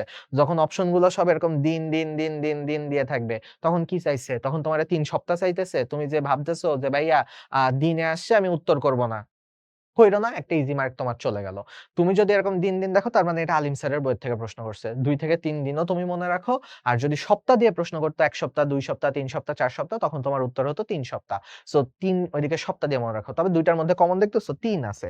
তো সপ্তাহ থাকুক আর দিন থাকুক ৩ মনে রাখো যে ভাইয়া সামথিং ৩ ছিল। সামথিং ৩ ছিল। ৩ থেকে ৪ দিও না, আবার ২ থেকে ৩ দিও আরকি, যাই হোক। সো তাহলে এটা গেল। এবার আসি যে হাইড্রার যৌন জননের বেলায় কোনটা সত্য নয়। আচ্ছা খুবই সাবধানে আমরা দেখব সত্য নয়। তার মানে অনেক বড় লাইন, তার মানে ওই যে সাবধানে দেখতে হবে যে কোনটা সত্য, কোনগুলো সত্য আগে দেখে নিব। হাইপোস্টোমের কাছাকাছি একাধিক শুক্রাশয় তৈরি হয়। আচ্ছা তোমরা যারা জানো না তারা একটু জেনে রাখো। এই হাইপোস্টোম মানে তো মুখ, তাই না? স্টোমা মানে মুখ। সো হাইপোস্টোম হলো মুখ। সো শুক্রাণুগুলো কিন্তু আসলে উপরের দিকে তৈরি হয়। দেখবা যে ত্রিকোণাকার শুক্রাণুগুলো উপরের দিকে হয়। আর ডিম্বাণুগুলো নিচের দিকে হয়। ডিম্বাণুগুলো একটু নিচে এরকম গোল মতন হয়। শুক্রাশয় হয় হলো ত্রিকোণাকার উপরের দিকে, আর ডিম্বাশয় হয় নিচের দিকে একটু গোল আকৃতির। সো তাহলে কথা কিন্তু ঠিক আছে। হাইপোস্টোম মানে মুখের কাছাকাছি ওদের শুক্রাশয়গুলো তৈরি হয়। এরা উভলিঙ্গ হলেও স্বনিষেক ঘটে না। আচ্ছা দেখো তো, হাইড্রার দেহে কিন্তু হলো তোমার শুক্রাশয়ও থাকতে পারে, ডিম্বাশয়ও থাকতে পারে। তার মানে কি এরা কি পুরুষ বা স্ত্রী বলা যায়? বলা যায় না। তার মানে এরা উভলিঙ্গ। কিন্তু উভলিঙ্গ হলেও স্বনিষেক কেন ঘটে না জানো? তো হাইড্রার এই বছর মনে হলো যে আমার শুক্রাশয় দরকার। একটা হাইড্রার মনে হলো। সো ওই বছর ওর কিন্তু ডিম্বাশয় তৈরি হবে না। সো তার মানে আমরা বইতে একটা ছবিতে একটা ভুল জিনিস দেখি। আমিও ভুল জিনিস আঁকাইছিলাম আগেরটাতে। কারণ বইতে আমরা এভাবে পড়েই অভ্যস্ত। সো তাহলে কি? আমরা যে ভুল জিনিসটা আঁকাই সেটা হলো একই বডিতে শুক্রাশয়ও দিই, ডিম্বাশয় দিই। আসলে কিন্তু হাইড্রার এটা হয় না। যেই বডিতে এই বছর ধরা এই বছর শীতকালে এর শুক্রাশয় তৈরি হইছে, ওর ডিম্বাশয় তৈরি হবে না। ওর শুক্রাশয়ই তৈরি হবে বেশ কয়েকটা। আর এই বছর আরেকটা হাইড্রার ডিম্বাশয় তৈরি হইছে। ওর কিন্তু শুক্রাশয় তৈরি হবে না। তার মানে একই সাথে শুক্রাশয় ডিম্বাশয় পসিবল না। হ্যাঁ, পসিবল কখন? সামনের বছর আবার পসিবল। যদি ও চায় সামনের বছর ও শুক্রাশয় তৈরি না করে ডিম্বাশয় তৈরি করতে পারবে। সো এখন তুমি আমাকে বলো যেহেতু এই বছর সম্ভব না, তাহলে এদের মধ্যে যে নিষেকটা হবে তার মানে তো নিজের বডিতে নিষেক হওয়া পসিবল না। তাহলে এদের মধ্যে যে নিষেক হবে সেটা তো পরনিষেক, তাই না? সো তাহলে এটা হলো স্বনিষেক কিন্তু হয় না যদি এরা উভলিঙ্গ। কারণ কি এদের একেক বছর একেক রকম জেন্ডার থাকে। সো এট এ টাইম ২ টাই থাকে না, এজন্য এদের স্বনিষেক হয় না। শুক্রাণু ডিম্বাণু মিলতে হয় না। আচ্ছা গ নাম্বার, ডিম্বাণুর ইন্টারস্টিশিয়াল কোষ মিয়োসিস প্রক্রিয়ায় বিভক্ত হয়ে ওগোনিয়াম গঠন করে। ভাইয়া তুমিও বুঝো নাই এটা, আমিও বুঝি নাই। এটারে যদি সন্দেহের তালিকায় না রেখে এটারে যদি কারেক্টেড তালিকায় ধরে দাও তাহলেই তোমার বিপদ কপালে ঘনিয়ে আসতেছে। ঠিক আছে? সন্দেহ করো। প্রথম ২ টা ঠিক আছে। প্রতিটি পরিণত শুক্রাণু একটা মস্তক, একটা মধ্যখণ্ড, একটা লেজ নিয়ে গঠিত। ভাই আমরা আসলে জানি যারা চ্যাপ্টার ৯ পড়ছি জুলজি তারা আরো ভালো জানি। না পড়ে থাকলে পড়ে ফেলো যে শুক্রাণুর ৩ টা অংশ থাকে। মাথা থাকে, লেজ থাকে, এটা তো জানি, মাথার লেজ জানি। বাট মাঝখানে একটা খন্ড থাকে, এটারে গলার মতন বলে, গ্রীবা বা মধ্যখণ্ড বলে। ঠিক আছে? গ্রীবা বা মধ্যখণ্ড বলে। সো আসলেই কিন্তু শুক্রাণুর ৩ টা খণ্ডই থাকে। সো তার মানে এটাও ঠিক, এটাও ঠিক, এটাও ঠিক। সো ঠিকগুলো তো আমার চেইনেই থাকছে, ভুল কোনটা? সো যেহেতু গ নাম্বারটারে আমরা একটু সন্দেহ করতেছিলাম এটাই ভুল। আচ্ছা, যারা সন্দেহ করো নাই তাদেরকে একটু বলে দিই যে আসলে এটা কনফিউজিং, এটা কঠিন ছিল। আমারও ১ম বার দেখে ভাবতে প্যারা হয়ে গেছিল যে এইটা একটু মনোযোগ দিয়ে খুঁটায় পড়তে হবে। ডিম্বাণুর ইন্টারস্টিশিয়াল কোষ হুট করে মিওসিস করে উগোনিয়াম কেন তৈরি করবে? ভাইয়া ইন্টারস্টিশিয়াল কোষ তোমাদেরকে দেখাই। ইন্টারস্টিশিয়াল কোষ, ঠিক আছে? ইন্টারস্টিশিয়াল কোষ মিওসিস করছে। তোমারে খুবই সুন্দর করে ধোঁকা দিছে। তুমি তো জানো যে ভাইয়া আ ডিম্বাণু তৈরির সময় মিওসিস হয়। কিন্তু তোমার একটা ধোঁকা দিছে। কি ধোঁকা দিছে? ইন্টারস্টিশিয়াল কোষ থেকে সরাসরি ডিম্বাণু তো হবে না ভাইয়া। আগে হবে ডিম্বাণু মাতৃকোষ, তাই না? সো তুমি দেখছো তোমার কিন্তু ডিম্বাণু মাতৃকোষে হবে মিওসিস ভাইয়া। তাহলে ডিম্বাণু তুমি যে ভুলটা করতেছো কোথায় সেটা একটু ধরতে পারো কিনা দেখো। তুমি হলো এরপরে এটা উগোনিয়াম তৈরি হয়। ঠিক আছে? তারপরে আরো ধাপ আছে উগোনিয়াম, ওসাইট এগুলো আছে ভাগ। সো এই ডিম্বাণু মাতৃকোষ থেকে যখন উগোনিয়াম তৈরি হয় তখন হয় মিওসিস। ঠিক আছে? বা আরো পরে হয়ে যায় মিওসিস হয়। আচ্ছা। সো ইন্টারস্টিশিয়াল কোষ থেকে যখন হবে তখন কিন্তু আসলে হয় মাইটোসিস। ঠিক আছে? তখন হয় মাইটোসিস। মানে এইভাবে মনে রাখতে পারো যে আ যে এইখানে হলো ১ম এ মাইটোসিস হয়, এরপরে যে মিওসিস হয়। ঠিক আছে? ১ম এ মাইটোসিস হয়, তারপরে যে মিওসিস হয়। তো তার মানে আল্টিমেটলি সরি এটা উগোনিয়াম না, এটা হলো ডিম্বাণুই হবে। ঠিক আছে? ডিম্বাণুই হবে। সো যাই হোক ডিম্বাণু পরবর্তীতে এর সময় আরো কয়েকটা ধাপ আছে। পুরা ধাপগুলোকে বলা হয় ওজেনেসিস। তো তখন এটা মিওসিস হয়। আর এর আগে মাইটোসিস হয়। সো তার মানে কি? প্রশ্ন তো একটু মানে অপশনে তো ভুল আছে যে মিওসিস দিয়ে ইন্টারস্টিশিয়াল থেকে ইন্টারস্টিশিয়াল এ মিওসিস হবে না। ইন্টারস্টিশিয়াল এ সবসময় মাইটোসিস হয়। ইন্টারস্টিশিয়াল এ এটা মনে রাখো ইন্টারস্টিশিয়াল এ কখনোই মিওসিস হয় না। ওকে? মাতৃকোষে মিওসিস হয়। মিথজীবী কোনটা? বলো এই যে ক্লোরোহাইড্রা ভিরিডিসিমা এর মধ্যে ওই যে আ হাইড্রা ভিরিডিসিমা এর সাথে হলো জুক্লোরেলা এসে মিলিত হইছে। তাই এর নাম হয়ে গেছে ক্লোরোহাইড্রা ভিরিডিসিমা। তাই না? সবুজ কালারের সালোক সংশ্লেষণও করতে পারে হেল্প নিয়ে। কোন প্রজাতির হাইড্রা মিথজীবীতা দেখা যায়? তো ক্লোরোহাইড্রা ভিরিডিসিমা মাত্রই পড়লাম। সরি। আ হালিম স্যারের বইতে এটা কেন দেওয়া? আচ্ছা, তাহলে খুব সম্ভবত এটা হলো ক্লোরোহাইড্রা ভিরিডিসিমা, এটা হলো বইয়ের প্রশ্নই। আচ্ছা, আমি নিজেও অনেকগুলো বকবক করতে যাই, এটা হয়তো খেয়াল করি নাই। সো চেক করে আসলাম স্লাইড। সো এটা ভুল থাকার কথা না। সো তাহলে চলো দেখি এটা হলো লজিকটা কি? এটা লজিক হলো যে হাইড্রা ভালগারিস, ঠিক আছে? হাইড্রা ভালগারিস মানে কি স্বচ্ছটা, তাই না? এর কোনো জামাকাপড় নাই। সো এই হাইড্রা ভালগারিসের সাথে যখন জুক্লোরেলা মিলিত হয়, জুক্লোরেলার কালার তো সবুজ। সো ২ টা যখন একসাথে হয় তখন তাকে ডাকা হয়, এই ২ টাকে একসাথে ডাকা হয় ক্লোরোহাইড্রা ভিরিডিসিমা। সো মানে এখানে প্রশ্নটা যেহেতু করছে যে কোন হাইড্রাটার মিথজীবিতা দেখা যায়, তাহলে উত্তর হবে যে এই হাইড্রা ভালগারিস। ওকে? আর এইটাতে প্রশ্ন করছে কোনটা মিথজীবী হয়ে গেছে অলরেডি। তো হয়ে গেছে কারা? হয়ে যাওয়ার পরে বলা হয় ক্লোরোহাইড্রা ভিরিডিসিমা। এইটার সাথে জুক্লোরেলা মিলিত হলে তারপরে আমরা সেটাকে ডাকি কি? সেটা মিথজীবী হয়ে গেছে। সেটাকে আমরা ডাকতেছি ক্লোরোহাইড্রা ভিরিডিসিমা। সো হয়ে গেছে অলরেডি। প্রশ্ন দেখো, মিথজীবী প্রজাতি মানে হয়ে গেছে মিথজীবী। তারা হলো ক্লোরোহাইড্রা ভিরিডিসিমা। আর এখানে জিজ্ঞেস করছে কারা হবে। সো হবে মানে তো এটা এখনো হয় নাই। এটা তো হয়ে গেলে বলতাম। সো হবে হলো হাইড্রা ভালগারিস। ওকে? সো ঠিক আছে। হ্যাঁ, ভুল নাই। বইতে ভুল নাই। আচ্ছা, কোন প্রাণীর রক্ত সংবহনতন্ত্র মুক্ত? আমরা ঘাস ফড়িং এ চলে আসছি। সো তোমরা জানো রক্ত সংবহনতন্ত্র ২ প্রকারের আছে। রক্ত সংবহনতন্ত্র ২ প্রকারের আছে। মুক্ত আর বদ্ধ। ঠিক আছে? মুক্ত আর বদ্ধ। আমরা চ্যাপ্টার 1 এর পড়াও একটু পড়ায় ফেলতেছি। মুক্তোর আন্ডারে কে, কে আছে? মুক্তোর আন্ডারে ২ টা আছে। ঠিক আছে? মুক্তোর আন্ডারে ২ টা আছে। কোন, কোন ২ টা আছে? মুক্তোর আন্ডারে আছে তোমার হলো আ আর্থ্রোপোডা আছে, ঠিক আছে? মলাস্কা আর আর্থ্রোপোডা। আগে মলাস্কাটা বলি। মলাস্কা যেহেতু আগে আসে সিরিয়ালি বলা ইম্পোর্টেন্ট। মানে মনে থাকে। মলাস্কা আর আর্থ্রোপোডা। সো তুমি এখন বলতে পারো যে ভাইয়া মলাস্কা তো অর্ধমুক্ত। সো অর্ধমুক্ত ঠিক আছে হতে পারে। কিন্তু অর্ধমুক্ত হলেও পরবর্তীতে এটাকে হলো মুক্তই বলা হয়। অর্ধমুক্ত বা মুক্ত ২ টাই বলে। সো মুক্তর ভিতরেও আসবে। যেহেতু এখানে অর্ধমুক্ত কোনো ভাগ নাই, সো ওরে মুক্তর ভিতরেই ফালায় দিতে হবে। ওরে তো আর বদ্ধ ফালাইতে পারবা না। সো আর্থ্রোপোডা আর মলাস্কা।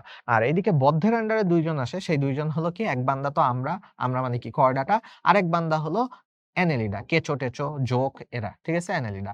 সো এখন কথা হলো যে ভাই এখানে জিজ্ঞেস করছে কোন প্রাণীর রক্ত সংবহনতন্ত্র মুক্ত। সো চলো দেখি ঘাস ফড়িং আর্থ্রোপোডার মধ্যে পড়ে। তাহলে অলরেডি আমরা অ্যান্সার পেয়ে গেছি। তাও বাকিগুলো দেখি। রুই মাছ করডাটার মধ্যে পড়ে, পাখি করডাটার মধ্যে পড়ে, মানুষ করডাটার মধ্যে পড়ে। সো উত্তর হবে তাহলে কি? উত্তর হবে ঘাস ফড়িং। ওকে? সো এবার আসি প্রাণ জগতের ঘাস ফড়িং কোন পর্বের অন্তর্ভুক্ত? ঘাস ফড়িং হলো এই আর্থ্রোপোডা পর্বের অন্তর্ভুক্ত। মাত্রই পড়ায় ফেলছি। আচ্ছা? সো এরপরে যদি আসি পঙ্গপাল কাকে বলা হয়? পঙ্গপাল অনেকগুলো ঘাস ফড়িং একসাথে উড়ে আসে। ওরা একটু স্পেশাল টাইপের ঘাস ফড়িং থাকে ওদেরকে লোকাস্ট বা পঙ্গপাল বলা হয়। পঙ্গপালের ইংলিশটাও শিখে রাখো। তোমারে হয়তো পরীক্ষায় প্রশ্ন কঠিন করার জন্য পঙ্গপাল বলা হয় কাকে, না বলে বলল লোকাস্ট কাকে বলে। কেন তোমার ইংলিশ বলা দিতেছি? কারণ তোমার পরীক্ষার হলে তোমরা যেরকম মডার্ন হচ্ছ, তোমাদের স্যার ম্যাডামরাও মডার্ন হচ্ছে। মডার্ন হয়ে এরকম লিখে দিবে লোকাস্ট কাকে বলে। লিখো, বাংলিশ একেবারে মেরে দিছে। সো তখন কি? তখন মার্ক নিয়ে আসতে হবে না পরীক্ষার হল থেকে? মার্ক নিয়ে আসতে হবে। সো ঘাস ফড়িংদেরকে লোকাস্ট বলতেছে। আচ্ছা। সো এখন ঘাস ফড়িং বিষয়ক অধ্যয়নকে কি বলা হয়? আচ্ছা, ঘাস ফড়িং কোনটার ভিতরে পড়ে? ঘাস ফড়িং হলো আর্থ্রোপোডা। সো নামের সাথে মিল রেখে, ঠিক আছে? আর্থ্রোপোডা। সো ওখান থেকে আর কি মিল রেখে তুমি মনে রাখো যে অর্থোপটেরোলজি, ঠিক আছে? অর্থোপটেরোলজি যদিও অন্য কারণে হইছে, বাট আর্থ্রোর সাথে মিল আছে, এভাবেই পড়ো যে অর্থোপটেরোলজি। এন্টোমোলজি যারা জানো, ইথোলজি তো আচরণবিদ্যা। এটা চ্যাপ্টার 12 এ, জুলজির চ্যাপ্টার 12 এ পড়বা, ওই যে কুকুর লালা বের করে। সো এটা হলো আচরণবিদ্যা, বিহেভিয়ার। ইথো মানে বিহেভিয়ার, আচরণ। আর এন্টোমোলজি মানে পোকামাকড়। পোকামাকড় বলতে যেকোনো টাইপের পোকামাকড়। পোকামাকড় তো দিন দুনিয়ায় অনেক কিছু আছে, কেঁচো আছে, পিঁপড়া আছে। মানে পোকামাকড় যদিও বেশিরভাগই হলো আর্থ্রোপোডার ভিতরেই পড়ে, বাট এন্টোমো মানেই হলো পোকামাকড়। সো তাহলে এটাকে ডিরেক্ট ঘাস ফড়িং বলা যাচ্ছে না। সো তাহলে এইখানে উত্তর হবে অর্থোপটেরোলজি, ঠিক আছে? অর্থোপটেরোলজি, এটা হলো ঘাস ফড়িং নিয়ে আলোচনা করতেছি। ঘাস ফড়িং এর মাথায় স্ক্লেরাইড কোনটা? আচ্ছা, মাথায় স্ক্লেরাইড বলতে বোঝাচ্ছে শক্ত অংশ কোনটা মাথার, ঠিক আছে? তো ঘাস ফড়িং এর মাথা, ঠিক আছে? কিউট একটা ঘাস ফড়িং আগায়, ঠিক আছে? ২ টা চোখ আছে, তো কিউট কিউট বড় বড়। এদিক থেকে হলো ২ টা এন্টেনা দিয়ে দাও। এখানে হলো ৩ টা ওসেলি আছে। তার মানে পুঞ্জাক্ষী আছে ২ টা, ওসেলি আছে ৩ টা। আর এখানে হলো ওর মুখগুলো, এই যে ম্যান্ডিবল গুলো এরকম আছে, ঠিক আছে? ম্যান্ডিবল আছে এরকম। তারপরে এই দিক থেকে ম্যাক্সিলারি পাল্প আছে, ল্যাবিয়াম ল্যাব্রাম আছে, ঠিক আছে? ঠোঁট আছে এরকম, ল্যাবিয়াম ল্যাব্রাম। আর ম্যাক্সিলারি পাল্প আছে। So cute. তো এখন কথা হলো কিউটের মধ্যে এবার আসি যে এর উপরের অংশটাকে কি বলা হয়, ঠিক আছে? এর উপরের অংশটাকে, এইটুকু এরিয়াটাকে বলা হচ্ছে ভার্টেক্স। এইটুকু এরিয়াটাকে, তারপরে ভার্টেক্স, এইটুকু এরিয়াটাকে বলা হয় ফ্রন্স। আর ২ দিকের এরিয়াটাকে বলা হয় জেনা। So kind of power rangers এর মাস্কের মতন হয়ে গেছে, তাই না? সো তাহলে এইটুকু হলো ভার্টেক্স, মানে আমাদের সাথেও মিলায় পড়তে পারে ভার্টেক্স। এইটুকু হলো ফ্রন্স বলতেছি, দুই পাশে বলতেছি জেনা। সো তাহলে এখন জিজ্ঞেস করছে যে ঘাস ফড়িং এর মাথায় স্ক্লেরাইড কোনটা? সো মাথা হলো কি? দেখো এই যে কয়টা অপশন দিলাম, ফ্রন্স, ভার্টেক্স, জেনা, তার মধ্যে কোনটা বেঁচে আছে? খালি ভার্টেক্সই আছে। তাহলে উত্তর হলো ভার্টেক্স। ভার্টেক্সটাই এখানে উত্তর। কোন ঘাস ফড়িং এর স্পাইরাকলকে পরিবেষ্টিত করে রাখে? ভাইয়া ঘাস ফড়িং যদি আঁকাই আমি, ঠিক আছে? ঘাস ফড়িং এরকম আঁকাইলাম, ঠিক আছে? ঘাস ফড়িং এরকম আঁকাইলাম। সো ওর তো এই যে বুক আর পেট, আর এইদিকে আছে মাথা, ঠিক আছে? ধরো যে মাথা। সো এখন এই মাথার মধ্যে ঘাস ফড়িং এর যে মাথা, ঠিক আছে? এদিকে মুখ। তো এখন হলো এইখানে আছে কি? আচ্ছা, পা গুলোও দিয়ে দেই। আচ্ছা। আর হলো কয়টা পা? ঠিক আছে? তো ৩ টা পা। ঠিক আছে? আচ্ছা, ৩ টা পা যদি এইভাবে থাকে না? আচ্ছা। ১ম বুকের মধ্যেই পা ৩ টা থাকে। আর ডানাগুলো থাকে, ঠিক আছে? এরকম ডানা আছে। সো এখন কথা হলো যে ওর যে স্পাইরাকল গুলো আছে, স্পাইরাকল গুলা কই আছে? স্পাইরাকল গুলা যদি আমরা দেখি, স্পাইরাকল মোট ১০ জোড়া আছে। মানে এদিক থেকে তুমি ১০ টা দেখতে পারবা, ওই সাইডে আছে ১০ টা। সো ৪, ৫, ৬, ৭, ৮, ৯, ১০। ওকে। সো এখন কথা হলো, তাহলে তুমি দেখো আমি কিন্তু হিসাব করেই দিছি। ১০ টা দিছি না এদিকে, আর ওই দিক থেকে দেখলে ১০ টা পাবা। সো টোটাল ১০ জোড়া। এখন ১০ জোড়ার মধ্যে ২ জোড়া থাকে, ১ম ২ জোড়া থাকে বুকে। আর এটুকু হলো বুক। ১ম ২ জোড়া থাকে বুকে। আর বাকি যে ৮ জোড়া, ৮ জোড়া থাকে পেটে। আর আরেকটা ইন্টারেস্টিং জিনিস জেনে নাও, আজকের এমসিকিউতে এটা নাই। তো এটা হলো কি? ১ম ৪ জোড়া হলো প্রশ্বাস। মানে এগুলো বাতাস ঢুকে, ঠিক আছে? এন্টার করে প্রশ্বাস। ১ম ৪ জোড়া হলো প্রশ্বাস। আর শেষের যে ৪ জোড়া আছে, শেষের ৪ জোড়া, এরা, সরি ৬ জোড়া শেষের, এরা হলো নিঃশ্বাস। সো শেষের ৬ জোড়া হলো নিঃশ্বাস। সো তাহলে এই গেল এখানকার কাহিনী। এখন আমরা দেখলাম যে পরিবেষ্টিত করে রাখা। আচ্ছা, এখন কথা হলো, আসল কথাই তো বলি নাই, যে সবকিছুই শিখে গেছি স্পাইরাকুলার ব্যাপারে, বাট এদের যে ছিদ্রটা, এদের ছিদ্রটা আমাদের নাকের ছিদ্র যেরকম নরম, এরকম বন্ধ হয়ে যাচ্ছে, ব্যাপারটা এরকম না। ওদের ছিদ্র এরকম শক্ত ওপেনই থাকে। তো ওদের ছিদ্রের চারিদিকে একটা হলো শক্ত আবরণ থাকে, ঠিক আছে? এরকম একটা শক্ত আবরণ থাকে ওদের ছিদ্রের চারিদিকে, যেটার নাম হলো ইন্টিমা ডাকা হয়, ঠিক আছে? ওই সরি, পেরিট্রিম ডাকা হয়, সরি ভুল বললাম, সরি। ইন্টিমা ভিতরে থাকে, ভিতরেরটা হলো ইন্টিমা। আর ইন্টারনাল মানে ভিতরে, আর পেরি মানে কি? চারপাশে। সো এটাকে ডাকা হয় পেরিট্রিম। পেরিট্রিম পরিবেষ্টিত করে রাখে, পেরিট্রিম পরিবেষ্টিত করে রাখে, পেরিট্রিম। আর ইন্টিমা ইন্টারনাল, ভিতরের দিকে থাকে। দুইটাই কাইন্ড অফ শক্ত, দুইটাই শক্ত, এজন্য আমি ইয়ে করে ফেলছি। আচ্ছা, নিচের কোনটা গ্রাসহপারের মস্তকের বহিঃকঙ্কাল? সেম কথা, দেখো। চিন্তা করো, ভার্টেক্স, ফ্রন্স, জেনা। সো ফ্রন্স, ওকে? ফ্রন্স আছে অপশনে। সো এবার যদি যাই, ঘাস ফড়িং এ দেখতে কাইটিন নির্মিত শক্ত পুরু পৃষ্ঠীয় পাতকে কি বলা হয়? আচ্ছা, ঘাস ফড়িং এর বডি পুরাটা কচমচে। আচ্ছা, তুমি বলতে পারো যে ভাইয়া ঘাস ফড়িং এর বডি তো চাপ দিয়ে দেখি নাই। তেলাপোকা মারছো না? কচমচে একটা ফিল আসে। আচ্ছা, তেলাপোকাও বাদ দাও। এরা তো সব ভাই ব্রাদার, তাই না? ঘাস ফড়িং, তেলাপোকা, চিংড়িও তো ভাই ব্রাদার। সো চিংড়ি খাইছো না? চিংড়ি হলো কচমচ করে না? সো ওই যে ওই কচমচ করে ওই অংশটার নাম কি? ওই অংশটার নাম হলো স্ক্লেরাইট, ঠিক আছে? ওই অংশটার নাম হলো স্ক্লেরাইট, ওকে? বাকিগুলো কিন্তু কিন্তু আসলে এক্সিস্ট করে না। স্টার নাম আছে, স্টার নাইট নাই, টার গাম আছে, টার গাইট নাই। এগুলো সব কিন্তু বানানো হইছে। সো এখানে স্ক্লেরাইটটা হলো একমাত্র জেনুইন শব্দ। ঠিক আছে? সো স্ক্লেরাইট হবে। এরপর আসি ঘাস ফড়িংয়ের উদরে কয়টা খন্ড আছে? আচ্ছা, ঘাস ফড়িংয়ের পেট ওই যে আঁকাইলাম, পেটের মধ্যে ওর ১১ টা খন্ড আছে যারা জানো না। বুক হলো ৩ খন্ডে বিভক্ত, অগ্র, মধ্য আর পশ্চাৎ। বুক হলো ৩ ভাগ। বাট পেট তো অনেক লম্বা। পেট হলো ১১ ভাগে ভাগ করা হইছে। ওকে? এবার আসি ঘাস ফড়িংয়ের মস্তকে ওসেলাস কয়টা? ওই যে কিউট ছবি যখন আঁকাইছিলাম বলছিলাম ওর যে পুঞ্জাক্ষী মানে জটিল চোখ ২ টা বাট সরল চোখ এরকম করে ৩ টা দিছিলাম। সরল চোখগুলাকে বলা হয় ওসেলাস। তো ওসেলাস মানে হলো সরল চোখ। সো সরল চোখ হলো ৩ টা। সো এইজন্য অপর নামগুলো ইংলিশ গুলো জানা লাগে। বলছি না বাংলিশে মেরে দিবে। তুমি ধরো পরীক্ষার হলে পড়ে গেছো সরল চোখ ৩ টা। পরীক্ষায় আসছে ওসেলাস। এমনে তুমি এটা ইংলিশ দেখে তুমি পড়ো নাই।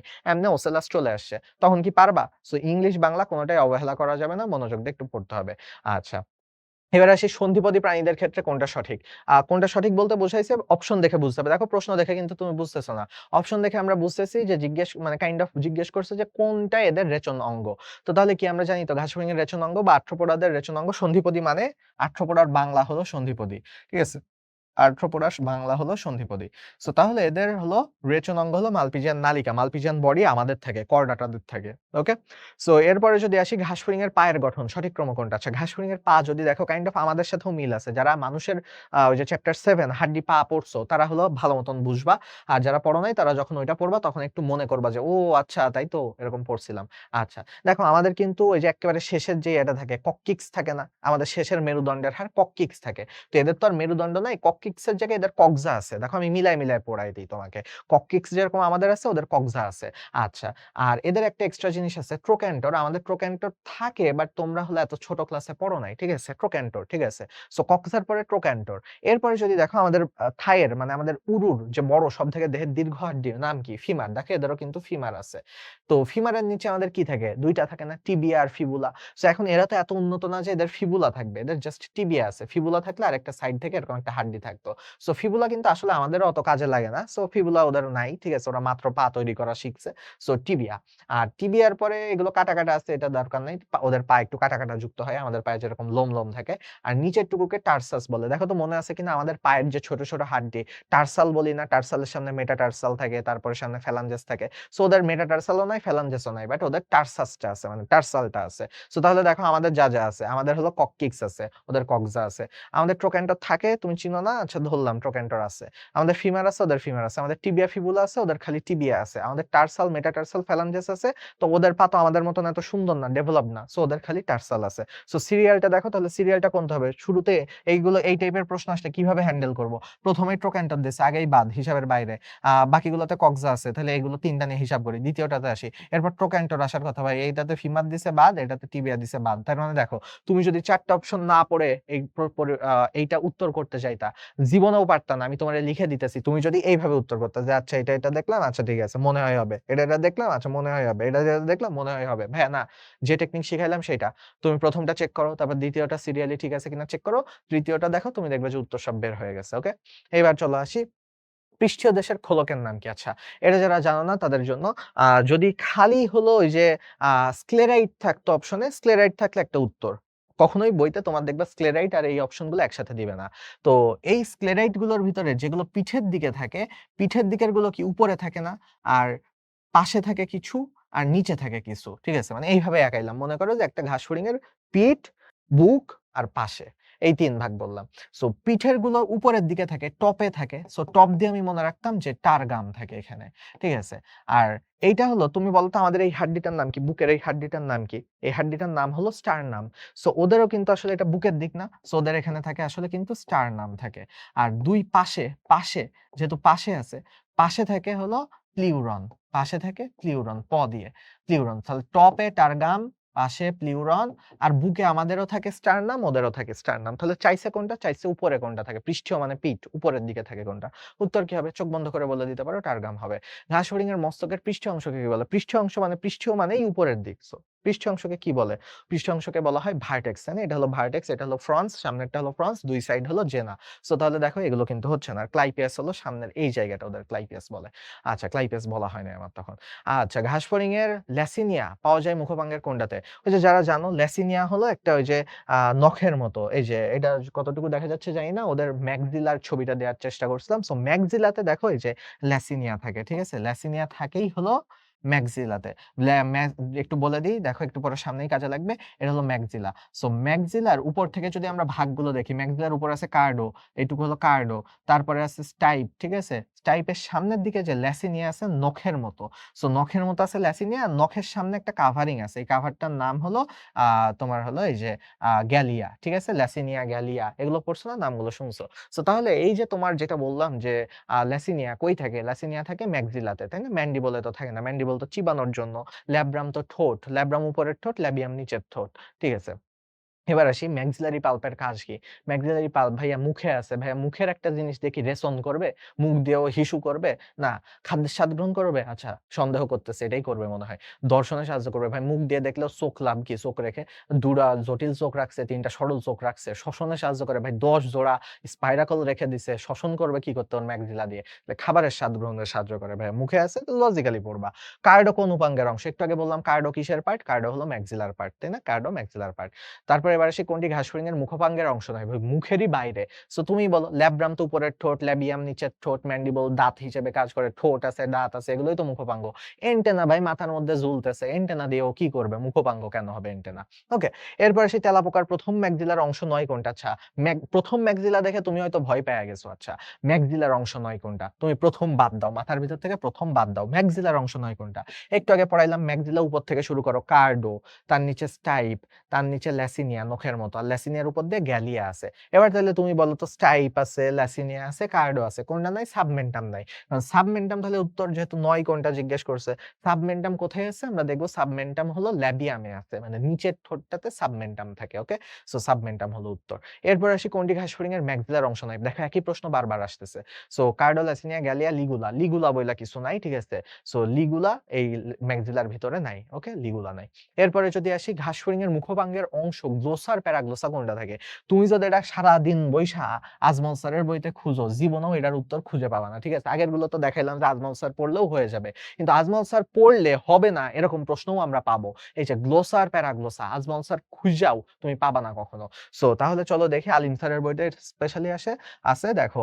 আজমল স্যারের বইতে তোমাদের ল্যাবিয়ামের গঠন দেওয়া আছে কিন্তু গঠনে কি লেখা আছে তোমরা যদি আজমল স্যারের বইটা এখন খুলে দেখো তাহলে দেখবা যে এরকম উপরের অংশটাকে বলতেছে সাবমেন্টাম। ভালো কথা। তারপরের অংশটুকু এটুকুকে বলা হচ্ছে মেন্টাম। ঠিক আছে? মেন্টাম। এইটাই বলা আছে। তারপরে নিচে হলো পাল্প বলছে। এই পাল্প গুলো দেখাইছে। ঠিক আছে? পাল্প গুলো দেখাইছে। সো তাহলে পাল্প দেখাইছে। কিন্তু আজমল স্যার দেখাইতে ভুলে গেছে যেখানে আরো ২ টা জিনিস আছে। যেই ২ টা জিনিসের এই জায়গাটুকু, এই যে ছোট্ট জায়গাটুকু এটাকে বলতেছে গ্লোসা। আর ছোট জায়গাটার নিচে আরেকটু বড় ২ টা জিনিস আছে। এই ২ টা জিনিসকে বলা হচ্ছে প্যারাগ্লোসা। সো গ্লোসা আর প্যারাগ্লোসা আসলে সাবমেন্টাম, মেন্টামের নিচে থাকে বা আরো নিচের দিকে থাকে। সো তাহলে গ্লোসা আর প্যারাগ্লোসা কই আছে বলো? তুমিই আমাকে বলো। পুরা জিনিসটা তো হলো নিচের ঠোঁট, ল্যাবিয়াম। এটা তো ম্যান্ডিবল না। ম্যান্ডিবল হইলে তো দেখতে অনেকটা এই যে এরকম হতো, তাই না? ম্যান্ডিবল না। ম্যাক্সিলা তো একটু আগে ছবি দেখাইলাম। ম্যাক্সিলার আরো বহুত কাহিনী আছে। ম্যাক্সিলাও না। হাইপোফ্যারিংস হলো ওই যে জিভের মতো কাজ করে। হাইপোফ্যারিংস অনেকটা টায়ের মতো দেখতে। ঠিক আছে? এরকম হাইপোফ্যারিংস এরকম টায়ের মতো দেখতে। গলার যে টাই। আচ্ছা। আর ল্যাবিয়াম। তাহলে এটা হলো ল্যাবিয়াম। ঠিক আছে? ল্যাবিয়ামের অংশ। ওকে? মেন্টাম, সাবমেন্টাম এগুলো। গ্লোসা, প্যারাগ্লোসা। হেপাটিক সিকাতে কত জোড়া লম্বা স্বচ্ছ নালিকা থাকে? আচ্ছা ডিরেক্ট পড়ে ফেলছো যারা জানো। ৬ জোড়া। ঠিক আছে? ৬ জোড়া বা ১২ টা। তাহলে টি বলতেছে নাকি জোড়া বলতেছে এটা খেয়াল রাখতে হবে। ৬ জোড়া। ঠিক আছে? ৬ জোড়া থাকে হেপাটিক সিকা। হেপাটিক সিকাকে গ্যাস্ট্রিক সিকাও ডাকা হয়। যারা জানো না তারা জেনে নাও। খাদ্যবস্তু গ্রাসনালীতে প্রবেশের সময় সহায়তা করে কোন অংশ? আচ্ছা। তাহলে তোমাদের গ্রাসনালীতে প্রবেশের সময় সহায়তা করে কোন অঙ্গ? সেটা জানার জন্য আগে জানতে হবে যে ১ম টা কি? ১ম টা হলো খাদ্য ১ম টা হলো যে ভাইয়া মুখগহ্বর। ভাইয়া আমাদের মানুষের সাথে কম্পেয়ার করো। মুখের ছিদ্রই যদি না থাকে খাবার কেমনে ঢুকবে? ছিদ্র। মুখের ছিদ্র দিয়ে ১ম এ খাবারটা কই গেল? গলা। গলাটারে একটু ভালো ভাষায় বায়োলজির ভাষায় বলে গলবিল।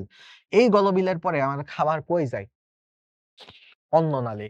সো ঘাস ফড়িংয়েরটারে অন্ননালী না বলে ভাইয়া তুমি বলতে পারতা, জানি না তোমাদের বই লেখার সময় হুদাই অন্ননালী না দিয়ে গ্রাসনালী দিছে। ভালো কথা গ্রাসনালী। গ্রাসনালীর পরে আমাদের তো ডিরেক্ট পাকস্থলীতে চলে যায়। বাট ওদের আরো একটু কাহিনী হয়। ওদের তো অত দাঁত আমাদের মতো ভালো না। সো ওদের হলো ক্রপ আর গিজার্ড। এই ২ টা হলো কাইন্ড অফ ওই খাবারটাকে আরো চূর্ণ-বিচূর্ণ করে, ব্লেন্ডিং করে। সো তারপরে থাকে। সো টোটাল এই ৫ টা জিনিস থাকে ওদের হলো স্টোমোডিয়ামে মানে শুরুর অংশে। স্টোমা মানে মুখ। তো মুখের অংশে এই ৫ টা জিনিস থাকে। সো এখন প্রশ্ন করছে গ্রাসনালীতে প্রবেশ করে কোন অংশ থেকে বা গ্রাসনালীতে প্রবেশে সাহায্য করে কে? বলো ভাই খাবার তো আর নিচের দিক থেকে প্রবেশ করবে না যে ক্রপ থেকে খাবার গ্রাসনালীতে যাবে। তাহলে কি খাবার উপর দিক থেকে আসতেছে। সো মুখের খাবার আসে গলবিলে, গলবিল থেকে খাবার প্রবেশে সাহায্য করে বা গলবিল খাবারটা দিয়ে দেয় গ্রাসনালীতে। সো তাহলে উত্তর কি হবে? গলবিল। মানে সহজ ভাষায় প্রশ্ন করছে যে কোন জায়গা থেকে গ্রাসনালীতে খাবার আসে। সিরিয়ালটা জানলে তুমি উত্তর করতে পারবা গলবিল থেকে আসে। কোন অংশটা ঘাস ফড়িংয়ের পোস্টিং নালীর প্রক্টোডিয়ামের অংশ? আচ্ছা। সো প্রক্টোডিয়াম বলতে কি বোঝায় ভাইয়া? প্রক্টোডিয়াম বলতে বোঝাচ্ছে যে পশ্চাৎ দেশ। ঠিক আছে? একেবারে শেষ অংশ। প্রক্টো মানেই হলো মানে পশ্চাৎ। শেষ অংশ বোঝাচ্ছে। ঠিক আছে? সো এখন কথা হলো যে প্রক্টোডিয়ামের ভিতরে কি, কি আছে? ওর তো মুখের অংশগুলো দেখলাম স্টোমোডিয়াম। আর তারপরে আছে মেসেন্টেরন। মেসেন্টেরন হলো পাকস্থলী। এর নিচে যা কিছু আছে সবকিছু ওর হলো প্রক্টোডিয়াম। সো তুমি বলো মানুষের ক্ষেত্রে সে পাকস্থলীর পরে কি, কি আছে? মানুষের ক্ষেত্রে পাকস্থলীর পরে ডিওডেনাম আছে, তারপরে জেজুনাম আছে, ঠিক আছে? জেজুনাম আছে। তারপরে হলো আইলিয়াম আছে, ঠিক আছে? ইলিয়াম আছে। তারপরে হলো সিকাম আছে, সিকাম আছে। তারপরে কোলন আছে। আর রেকটাম আছে। রেকটাম বা মলাশয় আছে। এখন ঘাস ফড়িং কি আমাদের মতন এত উন্নত যে এর ৬ টাই দিয়ে দিব? না। ঘাস ফড়িং আমাদের থেকে অনেক অনুন্নত। সো ওরে ডিওডেনাম দিব না। ঠিক আছে? দিলাম না ডিওডেনাম। ঠিক আছে? সো এরপরে ওরে কি জেজুনাম দিব? জেজুনামও দিব না। ওরে দয়া মায়া করে ক্ষুদ্রান্ত্রের ভিতর থেকে খালি ইলিয়াম দিছি।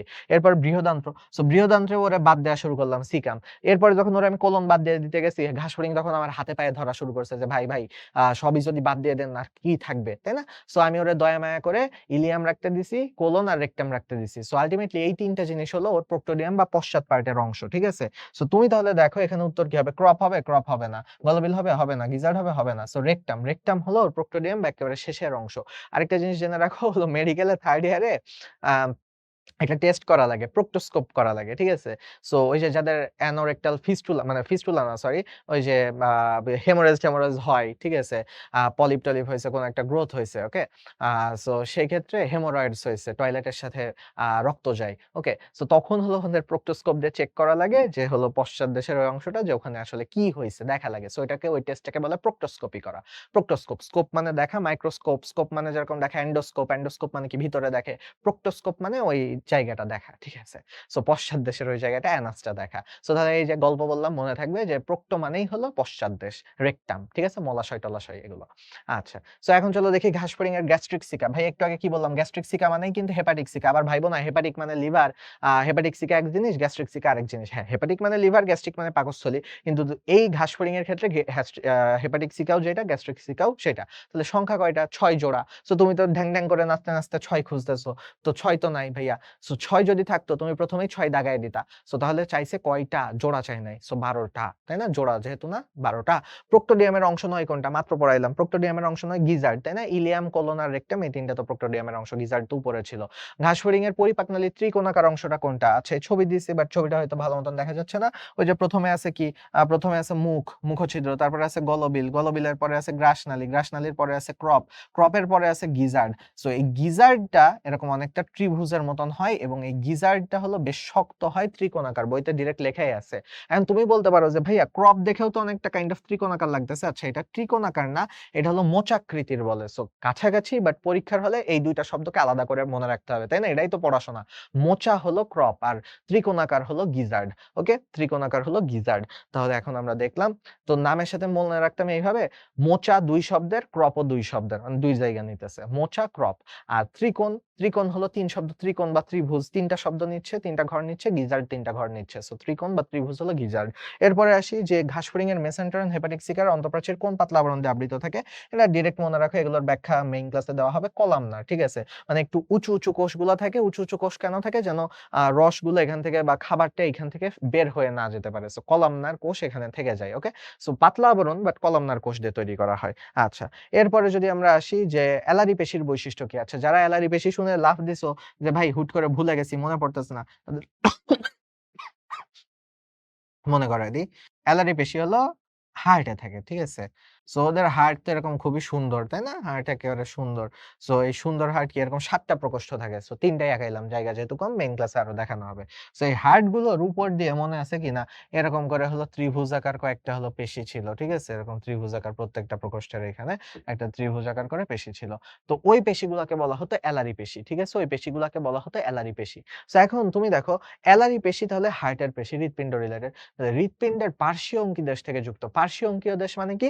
নিচের দিক থেকে। অঙ্কীয় মানে নিচের দিক থেকে। আর পৃষ্ঠীয় মানে উপরের দিক। তো তুমি দেখো আমি যে ছবি আঁকাইলাম ওই জায়গায় কি নিচের দিক থেকে আসছে না উপরের দিক থেকে আসছে অ্যালারি পেশিগুলো? উপরের দিক থেকে আসছে। তাহলে তো এটা ভুল কথা। চাইছে বৈশিষ্ট্য কোনটা? সো তাহলে আমরা ভুলগুলো বাদ দিব এখন। তাহলে বৈশিষ্ট্য এটা না? আচ্ছা ত্রিকোণাকার পাখার মতো। আচ্ছা তুমি তো দেখে এখন লাফ দিছো যে, "আরে ভাই তাই তো ত্রিকোণাকার ত্রিভুজের মতন।" আসলে এটা উত্তর ঠিক আছে। তবে আমরা বাকি ২ টাও চেক করি। পেরিভিসেরাল সাইনাসে অবস্থিত। আচ্ছা দেখো উপরের সাইনাস ঘাসফড়িংয়ের বডিতে তো ৩ টা ভাগ আছে, তাই না? ৩ টা ভাগ আছে এরকম। সো উপরের সাইনাসটাকে বলে পেরিকার্ডিয়াল সাইনাস। উপরেরটাকে বলে পেরিকার্ডিয়াল। পেরি মানে চারপাশে, কিসের চারপাশে? হার্টের চারপাশে। সো কার্ডিয়াল মানে হার্ট। আর নিচেরটাকে বলে নিচেরটাতে ওই স্নায়ুরজ্জু যায়। তো স্নায়ুরজ্জু মানে কি? নিউরাল। তাহলে নিচেরটাকে বলে পেরিনিউরাল। নিউরনের চারপাশে সরি স্নায়ুতন্ত্রের চারপাশে আছে। আর মাঝখানেরটা ভিসেরা মানে হলো নাড়ি-ভুঁড়ি এগুলোকে ভিসেরা বলে। ঠিক আছে? লিভার-টিভার তো পরিপাকতন্ত্র। সো এইজন্য এটা ভিসেরাল চারপাশে আছে তাই মাঝেরটাকে বলে পেরিভিসেরাল। তাহলে উপরেরটা হলো পেরিকার্ডিয়াল, নিচেরটা মাঝেরটা হলো পেরিভিসেরাল আর নিচেরটা হলো পেরিনিউরাল। নিচেরটা নিউরাল, নিচেরটা নিউরাল তাইলে মনে থাকবে। এখন তুমি বলো এটা কি পেরিভিসেরালে থাকে হার্ট? ভাই না, হার্ট থাকে উপরেরটাতে পেরিকার্ডিয়ালে থাকে। ভাই নাম দেখেই বোঝা যাচ্ছে কার্ডিয়াল। আর এই পেশির সংখ্যা ৪ জোড়া না ভাইয়া ৪ জোড়া না ৬ জোড়া। ঠিক আছে? আমি তো ছবিতে আঁকাই নাই সবগুলো, বইতে আছে ৬ জোড়া। ওকে। সো তাহলে এখানে ত্রিকোণাকার পাখার মতো এটা হলো ঠিক। ঘাসফড়িংয়ের সমগ্র দেহে রক্ত একবার প্রবাহিত হতে ৩০ থেকে ৬০ মিনিট নেয়। এটা হলো বইতে লেখা আছে ডিরেক্ট। এটা তো আর বলার কিছু নাই। ঘাসফড়িংয়ের রক্তের নাম কি? ঘাসফড়িংয়ের রক্তের নাম আচ্ছা দেখো। এখানে ঘাসফড়িংয়ের রক্ত, হিম মানে রক্ত। তো দেখো তুমি অনেকগুলো হিম, সবগুলোতেই হিম আছে। যাই হোক। সো সবগুলোতেই হিম আছে তো তাও দেখি হিম মানে রক্ত। আর লিম্ফ মানে হলো তরল। সো দেখো তার মানে রক্ত যে মানে তরল রক্তটাকে বলা হচ্ছে হিমোলিম্ফ। হিমোসাইট তোমাদের সবগুলোই পড়াই দেই। দেখো তোমার বলতে পারো যে ভাই হিমোসাইট, হিম মানে তো রক্ত। তাহলে হিমোসাইট কেন হলো না? হিমোসাইট মানে হলো এটা মানে রক্ত। ঠিক আছে? কথা তো শেষ হয় নাই। ঠিক আছে?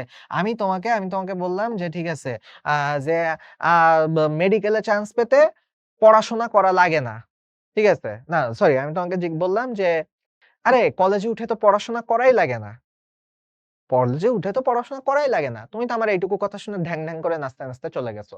তুমি তো আমার কথা শেষ করতে দাও নাই। কলেজে উঠে পড়াশোনা করাই লাগে না, যদি তুমি জীবনে আর কিছু করতে না চাও। ঠিক আছে? জীবনে যদি কোন টার্গেট না থাকে তাইলে আর পড়াশোনা করা লাগবে না। সো তাহলে কথাটা শেষ করতে দাও। তাহলে কি রক্ত সাইট মানে কোষ। সো এগুলোকে রক্তকোষ বা রক্তকণিকা বলে। সো তোমার চাইছে রক্তের নাম কি? নট রক্তকোষের নাম কি? সিল মানে হলো গহ্বর, গর্ত, গহ্বর। তার মানে এটা হলো রক্তর কোষ মানে রক্তের নাম না, এটা হলো রক্ত যে গহ্বরে থাকে তার নাম। সো তাহলে হিমোসিল হলো রক্ত যে গহ্বরে থাকে, ফাঁকা জায়গায় থাকে তার নাম হলো হিমোসিল। হিমোসায়ানিন এটা একটা রঞ্জক। সায়ান মানে নীল কালার। ঠিক আছে? আমাদের অনেক জায়গায় পড়াইছি সায়ান মানে নীল কালার। সো রক্তর ভিতরে কিছু সাবস্টেন্স থাকে যেগুলো নীল কালার করে সেগুলোকে হলো হিমোসায়ানিন বলে। সো তার মানে আসলে রক্ত হলো তরল রক্ত বোঝাইতেছে কোনটা দিয়ে? তরল রক্ত বোঝাচ্ছে গ নাম্বার দিয়ে হিমোলিম্ফ দিয়ে বাকিগুলো দিয়ে না। এই যে দেখো তাহলে এইবার কিন্তু ওইটা যে বুঝাইলাম কেন বুঝাইলাম? ভাই আপনি এত বকবক কেন করলেন? করলাম এই কারণে যে এটাতে আমি বকবক করব না। যে রক্তপূর্ণ গহ্বরকে কি বলে? ভাইয়া রক্ত গহ্বর। কি বলে যেন? হিমোসিল। তাই না? হিমোসিল। উত্তর হলো হিমোসিল। বাকিগুলো কিন্তু একটাও হবে না। ওকে? আচ্ছা ঘাসফড়িং এর রক্তের কাজ ৯ কোনটা? আচ্ছা তোমরা যারা পড়ছো তারা জানো ঘাসফড়িং এর রক্ত আচ্ছা ঘাসফড়িং এর রক্ত কেউ দেখো নাই যে ভাইয়া আমি তো ঘাসফড়িং মারিই নাই। কতদিন লাস্ট কবে যে ঘাসফড়িং দেখছি তার কোনো ঠিক ঠিকানা নাই। দেখলেও তো মারি নাই। সো তেলাপোকা তো মারছো। তেলাপোকার যেই রক্ত যেরকম রং ঘাসফড়িং এরও সেই রং। তার মানে কি ঘাসফড়িং এর এদের রক্ত হলো সাদা। এদের রক্ত হলো সাদা। সাদা রক্ত মানে কি? এতে আরবিসি আছে? এতে আরবিসি নাই। এতে ডাব্লিউবিসি আছে? হ্যাঁ, এতে ডাব্লিউবিসি মেইনলি থাকে। এদের প্ল্যাটিলেট আছে? না, এদের প্ল্যাটিলেটও থাকে না ওরকম একটা। সো এদের মেইনলি বইতে লেখাই আছে প্ল্যাটিলেট থাকে। সরি ডাব্লিউবিসি থাকে। সো এখন তুমি আমাকে বলো যে ডাব্লিউবিসি কি কাজ করে? সেগুলোই হলো বা ডাব্লিউবিসি আর আরেকটা জিনিস আছে সেটা হলো প্লাজমা থাকে। প্লাজমা তো থাকবেই। পানি অংশটা ওটা তো থাকবেই। সো প্লাজমা আর ডাব্লিউবিসি এই ২ টা জিনিস থাকে। সো প্লাজমা যে কাজ করে আর ডাব্লিউবিসি যেই কাজ করে সেটাই এখানে হয়। প্লাজমা কি করে? খাদ্যসার বহন করে। সো তার মানে এই কাজটা হয়। নয় চাইছে কিন্তু হয়। শ্বসন গ্যাস পরিবহন করে। ভাইয়া শ্বসন গ্যাস পরিবহন করার 99% দায়িত্বই ছিল কার? আরবিসির না? আরবিসি যেহেতু থাকে না, তার মানে এইটা তো এখানে হয় না। চাইছি এইটাই। সো বাকিগুলোতেও দেখি জীবাণু ধ্বংস। জীবাণু ধ্বংস তো WBC করে।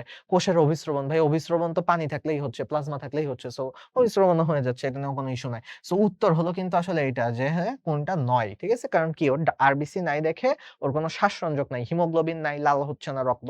সো তার মানে ওর হলো শ্বসন গ্যাসটা পরিবহন করা রক্তের কাজ না। অন্যভাবে পরিবহন হয়। আচ্ছা, ঘাসফড়িংয়ের হৃৎপিণ্ডের প্রকোষ্ঠ কয়টা? একটু আগেই বললাম। হার্টের ওদের ৭ টা ভাগ আছে, তাই না? হার্টের ৭ টা ভাগ আছে, ৭ টা প্রকোষ্ঠ আছে। ঘাসফড়িংয়ের বক্ষ অঞ্চলে কত জোড়া শ্বাসরন্ধ্র থাকে? একেবারে শুরুতে ছবি আঁকায় দেখেছিলাম যে টোটাল ১০ জোড়া আছে, বাট ১ম ২ টা থাকে বুকে আর বাকি ৮ টা থাকে, মানে ৮ জোড়া থাকে, বাকি ৮ জোড়া থাকে পেটে। সো ২ জোড়া। আবার এইগুলার মধ্যে আবার যদি ভাগ করো, প্রথম ৪ জোড়া হলো প্রশ্বাস, আর শেষের ৬ জোড়া হলো নিঃশ্বাস ছাড়া। ওকে। সো পেরিট্রিয়াম আবরণ কিসের অংশ? ভাইয়া পেরিট্রিয়াম কই যেন শোনা, শোনা লাগতেছে? শোনা, শোনা লাগতেছে কারণ এই যে ঘাসফড়িং এর যে ছিল, স্পাইরাকল গুলো ছিল বা শ্বাসরন্ধ্র ছিল, এই স্পাইরাকল গুলার হলো চারপাশের যে শক্ত যে জিনিসটা, এটার নাম ছিল পেরিট্রিয়াম। পেরি মানে বাইরে, সো পেরিট্রিয়াম। সো এখন কথা হলো পেরিট্রিয়াম আবরণ কিসের অংশ? স্পাইরাকলের অংশ, তাই না? স্পাইরাকলের অংশ। শ্বাসরন্ধ্র, স্পাইরাকলের বাংলাও জানতে হবে, ইংলিশও জানতে হবে। টিনিডিয়া ঘাসফড়িং এর কোন তন্ত্রে পাওয়া যায়? টিনিডিয়া হলো ওই যে ঘাসফড়িং এর ওই স্পাইরাকলের পিছনে কি আছে চলো দেখে আসি। স্পাইরাকলের পিছনে কাইন্ড অফ এই যে এরকম একটা ছবি দেখছো না যে স্পাইরাকলের পিছনে এরকম আছে একটা, তাই না? সো এই যে স্পাইরাকলের পিছনে এইটুকুকে বলা হচ্ছে ট্রাকিয়া, এটুকুকে বলা হচ্ছে ট্রাকিয়া। সো আর এইটুকু তো একেবারে শুরুর টুকু তো হলো স্পাইরাকল, ঠিক আছে? আর স্পাইরাকলের চারপাশ দিয়ে আছে হলো পেরিট্রিয়াম, ঠিক আছে? এটা হলো স্পাইরাকল।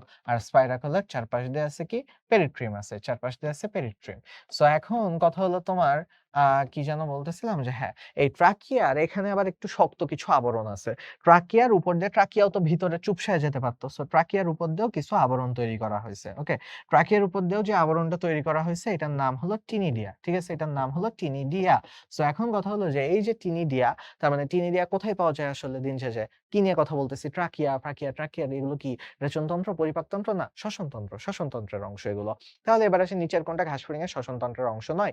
দেখো ভাইয়া স্পাইরাকল ছিদ্র, ছিদ্র দিয়ে তো বাতাস ঢুকবে। আবার ট্রাকিয়া, ট্রাকিওল এগুলো তো সব অংশ। তাহলে ওমাটিডিয়াম, ওমাটিডিয়াম হলো ওই জটিল মানে চোখের পুঞ্জাক্ষীর একেকটা পুঞ্জাক্ষীতে একসাথে ২০০০ টা করে ছোট, ছোট চোখ থাকে। সো এই ছোট, ছোট চোখগুলাকে বলা হয় ওমাটিডিয়াম। ঠিক আছে? তাহলে ওমাটিডিয়াম হলো চোখ। সো দেখতে হেল্প করে। ওটা তো শ্বসনতন্ত্র না। আচ্ছা, এবার চলো যে কোনটা ঘাসফড়িং এর স্পাইরাকলকে পরিবেষ্টিত করে রাখে? পড়ে ফেলছি। পরিবেষ্টিত করে রাখে, পেরিট্রিম পরিবেষ্টিত করে রাখে। আচ্ছা, এবার আসি মালপিজিয়ান নালিকার দৈর্ঘ্য কত? ভাইয়া মুখস্থ ডিরেক্ট, এটা আজমল স্যারের অনুশীলনীর প্রশ্ন। তোমরা যে হলো সবসময় ভাব মারো যে ভাই আজমল স্যারের বই পড়ি। আমি অন্য বই পড়তে পারব না। ঠিক আছে? আ এত বাইরের বই কেউ পড়ে ভালো স্টুডেন্টরা? সো এবার দেখি আজমল স্যারের বইয়ের প্রশ্ন উত্তর দাও। দেখি। বা আজমল স্যারের অনুশীলনীর প্রশ্ন। দেখি কত মনোযোগ দিয়ে তুমি পড়ো। যারা পড়ে না তারা বহুত অজুহাত বের করে দেখা যাবে ঘুরায় ফিরায় প্রশ্ন করলে আজমল স্যারের বইয়ের প্রশ্নই পারবা না। সো এসব অজুহাত দিবা না। আ পড়াশোনা করতে থাকবা কন্টিনিউয়াসলি। ঠিক আছে? একটা মোমেন্টের জন্য অজুহাত যদি দাও তার মানে তোমার পড়াশোনা পিছায়া যাচ্ছে। সো পড়তে থাকো। তোমার ভাই যেই বই যেইখান থেকে একটা এক্সট্রা ইনফো দিচ্ছে পড়ো। কোন না কোনভাবে কাজে লেগে যাবে। ওকে? মেডিকেলে কাজে না লাগুক, ডেন্টালে কাজে লাগবে, ডেন্টালে কাজে না লাগুক, এগ্রিতে কাজে লাগবে। কোথায় যে তোমার ভাগ্য যে ঠেকবে তার তো ঠিক নাই। এইজন্য সবকিছুই একটু শুনে রাখা ভালো, মনোযোগ দেওয়া ভালো। ঠিক আছে? একটু রেসপেক্ট করা ভালো। সো ২৫ মিলিমিটার এটা আজমল স্যারের অনুশীলনের প্রশ্ন। খুলে দেখতে পারো। ঠিক আছে? আচ্ছা। ঘাসফড়িং এর রেচনাঙ্গের নাম কি? ঘাসফড়িং এর রেচনাঙ্গের নাম মালপিজিয়ান নালিকা। একটু আগে বললাম। শিখা কোষ, নেফ্রিডিয়া, নেফ্রিডিয়া হলো অ্যানেলিডাতে, শিখা কোষ হলো প্লাটিহেলমিনথিসে, মালপিজিয়ান বডি আমাদের কর্ডাটাতে।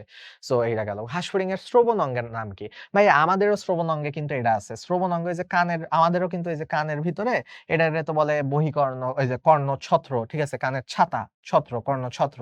এটা হলো কানের গর্ত, কুয়া, কর্ণকুহর বলে।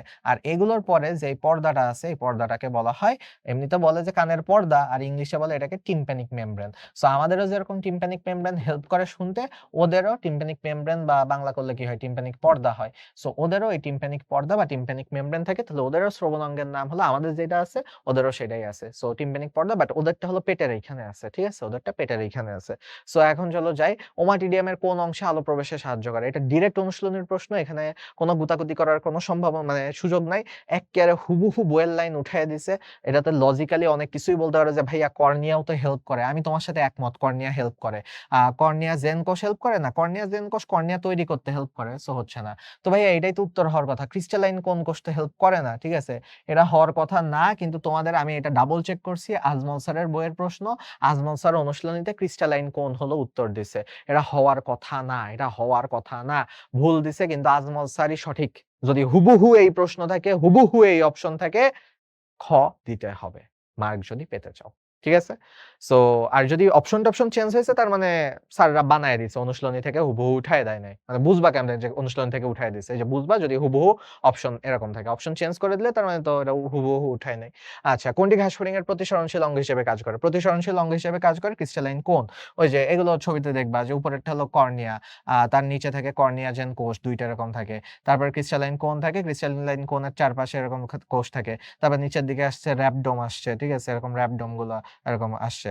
তারপরে এইদিকে হলো সংবেদী কোষ আছে, সংবেদী কোষ আছে। ২ পাশ দিয়ে হলো রেটিনাল কোষ আছে, রেটিনুলার শীথ আছে, আইরিশ আবরণী বা আইরিশ শীথ আছে।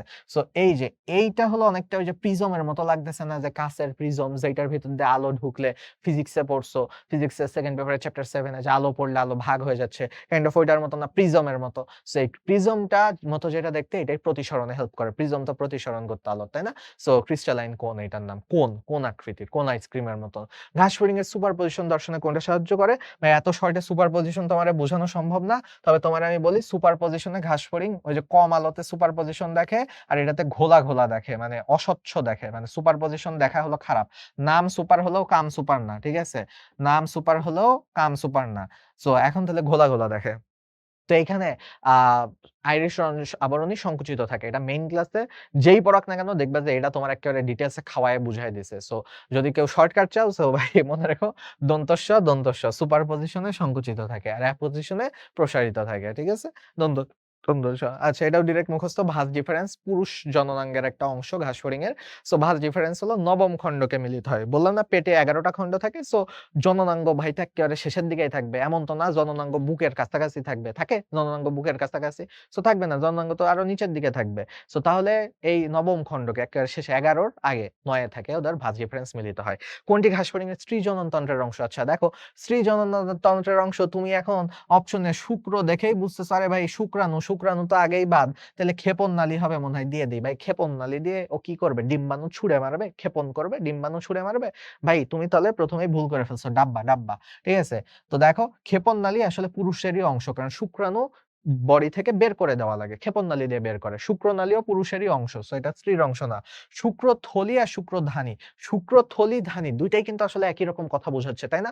থলি মানে শুক্রাণু যেখানে থাকে, ধানী মানে আধান যেখানে থাকে, পরাগধানী কাইন্ড অফ, তাই না? পরাগ থাকে যেখানে, সেটাকে পরাগধানী বলি। সো আসলে কি জানো? এই নাম কাছাকাছি হলে, বাংলা নাম কাছাকাছি হলেও আসলে এখানে একটা কথা আছে, শুক্রথলি পুরুষদের থাকে, শুক্রধানী মেয়েদের থাকে। ঠিক আছে? স্ত্রীদের থাকে, স্ত্রী ঘাসফড়িং এ। তুমি বলতে পারো যে ভাইয়া শুক্রধানী, এ আবার কেমন কথা বলতেছেন? ফিমেলদের কেন শুক্রাণু থাকবে? আসলে যখন হলো সেক্সুয়াল মানে কি বলে, মেটিং হয়, ঠিক আছে? সঙ্গম করলো, এরপরে ওই শুক্রাণুটা ওদের বডিতে একটা স্পেশাল মানে জায়গা থাকে, শুক্রাণুটা জমা করে রাখে। জমা করে রাখে। এটা ওদের বডিতে এরকম ন্যাচারাল। অন্য কোন প্রাণীতে আছে কিনা জানি না। মানে মানুষ বা অন্যান্য এসব ম্যামাল-ট্যামালদের আবার এরকম থাকে না। সো শুক্রাণুটা জমা করে রাখে বডির ভিতরে। পরবর্তীতে যখন দরকার হয়, ওই শুক্রধানীতে এরকম করে একটা প্রেশার ক্রিয়েট হয়, শুক্রাণুটা বের হয়ে ডিম্বাণুর সাথে মিলিত হয়ে যায়। সো তার মানে শুক্রধানু কিন্তু জমা রাখে। হ্যাঁ, শুক্রাণু জমা রাখে। বাট স্ত্রী দেহের মধ্যে জমা রাখে। পুরুষেরটা যখন যায়, তারপরে এটা স্ত্রী দেহে জমা রাখে। সো এই কারণে তোমরা যখন জুলজির চ্যাপ্টার 12 পড়বা, একটা জিনিস এখানে একটু রিলেট করায় দেই। সেটা হলো জুলজির চ্যাপ্টার 12 এ দেখবা যে মৌমাছি পড়বা, মৌমাছিও তো arthropoda. So kind of same জিনিসপাতি। সো মৌমাছি, রানী মৌমাছি জীবনে খালি একবার সঙ্গম করে। রানী মৌমাছি। সো একবার উড়ে, ওইটারে বলে হলো নপশিয়াল উড্ডয়ন। ওটাতে একবারই সঙ্গম করে ওর মধ্যে শুক্রাণু জমা থাকে। এরপর ও যে ২-৩ বছর বাঁচে, ২-৩ বছরেও প্রায় হলো ২০-৩০ হাজার, ৫০ হাজারের মতন বাচ্চা জন্ম দেয়। ওই বাচ্চাগুলো যখন জন্ম দেয় তখন ওই একবার যে সঙ্গম করছে সেই শুক্রাণুগুলো দিয়েই ও হলো বাচ্চা জন্ম দেয়। ঠিক আছে? সো এখন তাহলে আমরা দেখলাম শুক্রধানী জমা রাখে। এদের স্পেশাল ক্যারেক্টারিস্টিক্স। আচ্ছা পুরুষ প্রজনন তন্ত্রের অংশ নয়। তাহলে অলরেডি বুঝে গেছো শুক্রধানী। শুক্রধানী তো হলো ফিমেলদের অংশ। বাকি যেগুলো একটু নাম দেখে নাও। শুক্রাশয়, শুক্রাধার, ধার দিলেও কিন্তু হবে না। কংলোবেট গ্রন্থি এগুলোও কিন্তু হলো পুরুষদের থাকে। ওকে? সো এরপরে যদি দেখলাম ঘাসফড়িং এর ক্ষেত্রে কোনটা সঠিক নয়। আচ্ছা ঘাসফড়িং এর ক্ষেত্রে দেখো যৌন দ্বিরূপতা। যৌন দ্বিরূপতা চ্যাপ্টার 1 এ এই শব্দটার সাথে পরিচিত হইছো। যৌন দ্বিরূপতা কি সহজ ভাষায় বলি। তুমি একজনের বাইরে থেকে দেখেই বুঝতেছো এটা পুরুষ নাকি মহিলা। একটা মানুষকে দেখে বুঝলা যে এটা পুরুষ নাকি মহিলা। সো তার মানে মানুষদের দেখে কিন্তু বোঝা যায়। একটা ঘাসফড়িংকেও বাইরে থেকে দেখে বোঝা যায় যে এটা পুরুষ ঘাসফড়িং নাকি মহিলা ঘাসফড়িং। তুমি হয়তো জানো না বাট যারা বায়োলজি পড়ছে তারা জানে।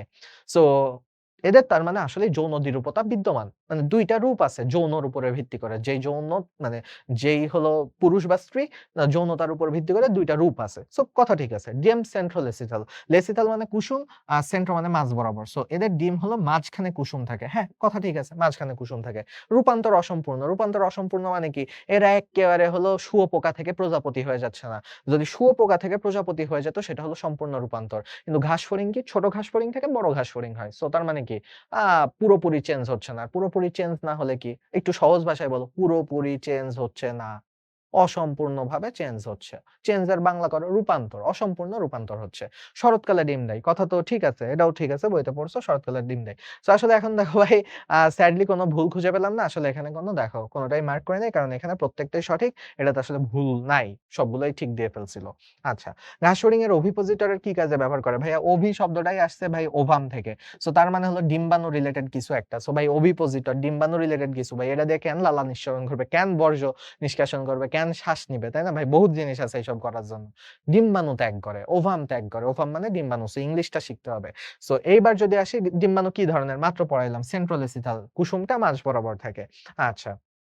অসম্পূর্ণ রূপান্তরের ক্ষেত্রে শিশু অবস্থায় কি বলে? রূপান্তর ২ টাইপের বললাম না? অসম্পূর্ণ রূপান্তরের ক্ষেত্রে মানে যেই সিরিয়ালটা মেইনটেইন করে নিম্ফ ঠিক আছে? মানে নিম্ফ হয় এগ। ১ম এ তো ডিম আছে। ডিম থেকে বাচ্চা হয়ে নিম্ফ বলা হয়। বাচ্চাটাকে বলে নিম্ফ, তারপরে অ্যাডাল্ট হয়। আর যেইটা হলো তোমার সম্পূর্ণ রূপান্তর, এর আরেকটা ভাগ আছে সম্পূর্ণ। তো সম্পূর্ণতে কি হয় চলো দেখি। সম্পূর্ণতে তো হলো তোমার এগ থাকে। এগটা হলো ডিমটা পরবর্তীতে লার্ভা হয়। তারপরে হলো পিউপা হয়। সো নিম্ফ নাই কিন্তু এখানে। পিউপা হয়। আর তারপরে যে অ্যাডাল্ট হয়, অ্যাডাল্টের আরেকটা নাম আছে। অ্যাডাল্টকে আদর করে ডাকা হয় ইমোগো। ইমোগো। সো ইমোগো। সো তাহলে দেখো তোমার এখন অপশন কি হবে? অসম্পূর্ণর ক্ষেত্রে কি পাবা? নিম্ফ পাবা, ইমোগোও পাবা না, পিউপাও পাবা না, লার্ভাও পাবা না। কারণ লার্ভা, পিউপা, ইমোগো এই যে নিচেরটাতে থাকে, সম্পূর্ণটাতে থাকে। ওকে? সো এইবার চলো দেখি ঘাসফড়িং এর নিম্ফ থেকে কয়বার খোলস মোচন করা লাগে? ৫ বার খোলস মোচন করা লাগে। ঠিক আছে? সো এগুলো ডিরেক্ট ইয়ে পড়া। নিচের কোনটা রুই মাছ? রুই মাছে চলে আসছে আর অল্প একটু আছে। হ্যাঁ, বেশি আর নাই। রুই মাছে প্রশ্নও কম। সো কোনটি রুই মাছকে অক্সিজেন গ্রহণে সাহায্য করে? ভাইয়া ফুলকা। কিন্তু এখন কথা হলো যে ভাই সবগুলোই তো ফুলকা। সো সমস্যা হলো সমস্যা নাই ভাইয়া আছে না এখানে? ফুলকার এই যে নিচের যে হাড্ডির মতো অংশটা থাকে বাঁকানো, বাঁকানো অংশকে বলা হয় আর্চ। সো এইটা হলো ফুলকা আর্চ।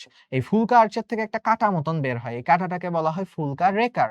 সো রেকার মানে কাঁটা। সো ফুলকা রেকারও গেল, আর্চও গেল। তো ভাইয়া কাঁটা, হাড্ডি এরা কি শ্বাস নিতে হেল্প করবে? করবে না। আবরণ, একটা আবরণও আছে। সে আবরণটা কি শ্বাস নিতে হেল্প করবে? না ভাই আবরণ তো জাস্ট ঢেকে রাখছে। তাহলে আসলে শ্বাস নিতে হেল্প করে ফিলামেন্টটা। ভিতরে এরকম ২ টা ফুলকার এরকম সুতা ফিলামেন্ট থাকে। তার মানে এই ফিলামেন্ট গুলো তাহলে আসলে হেল্প করে কে? হিরোকে। হিরো হলো ফুলকা ফিলামেন্ট। ফিলামেন্ট হলো হেল্প করে গিল ফিলামেন্ট। ওকে। সো এখন চলো দেখি ভেনাস হার্ট কোথায় পাওয়া যায়? অলরেডি পড়ছি যেই হার্টের মধ্যে হলো কার্বন ডাই অক্সাইড থাকে। সো আমরা জানি যে রুই মাছের হার্টে ভিতর দিয়ে জাস্ট হলো কার্বন ডাই অক্সাইডটাই যাওয়া আসা করতে পারে। এইজন্য দিয়ে পরবর্তীতে এখানে হলো ফুলকাতে আসে। ফুলকা বা গিলসে আসে, ফুলকাতে এসে তারপরে সেটা হলো অক্সিজেন দিয়ে আবার চলে যায়। ঠিক আছে? সো তার মানে হলো এই হার্টের ভিতরে যেহেতু খালি কার্বন ডাই অক্সাইড থাকে, অক্সিজেনের কোনো ছিটে ফোঁটাও নাই। এরপরে এটা ব্যবহৃত হয় আচ্ছা সরি। এরপরে এটা হলো বডিতে ব্যবহৃত হয়, হয়ে আবার কার্বন ডাই অক্সাইড আসে। সো তার মানে কি হার্টের ভিতরে অক্সিজেনের ছিটে ফোঁটাও নাই। সো যেহেতু ছিটে ফোঁটাও নাই তাই এটাকে হলো ভেনাস হার্ট বলে। ভেনাস হার্ট রুই মাছে পাওয়া যায়। রুই মাছের ক্ষেত্রে কোনটা প্রযোজ্য? দেখি রুই মাছের আঁশ কি? সার্কুলাস, তাই না? আঁশগুলো ওদের এরকম একটু গোল, গোল টাইপের আঁশ থাকে, তাই না? সার্কুলাস থাকে।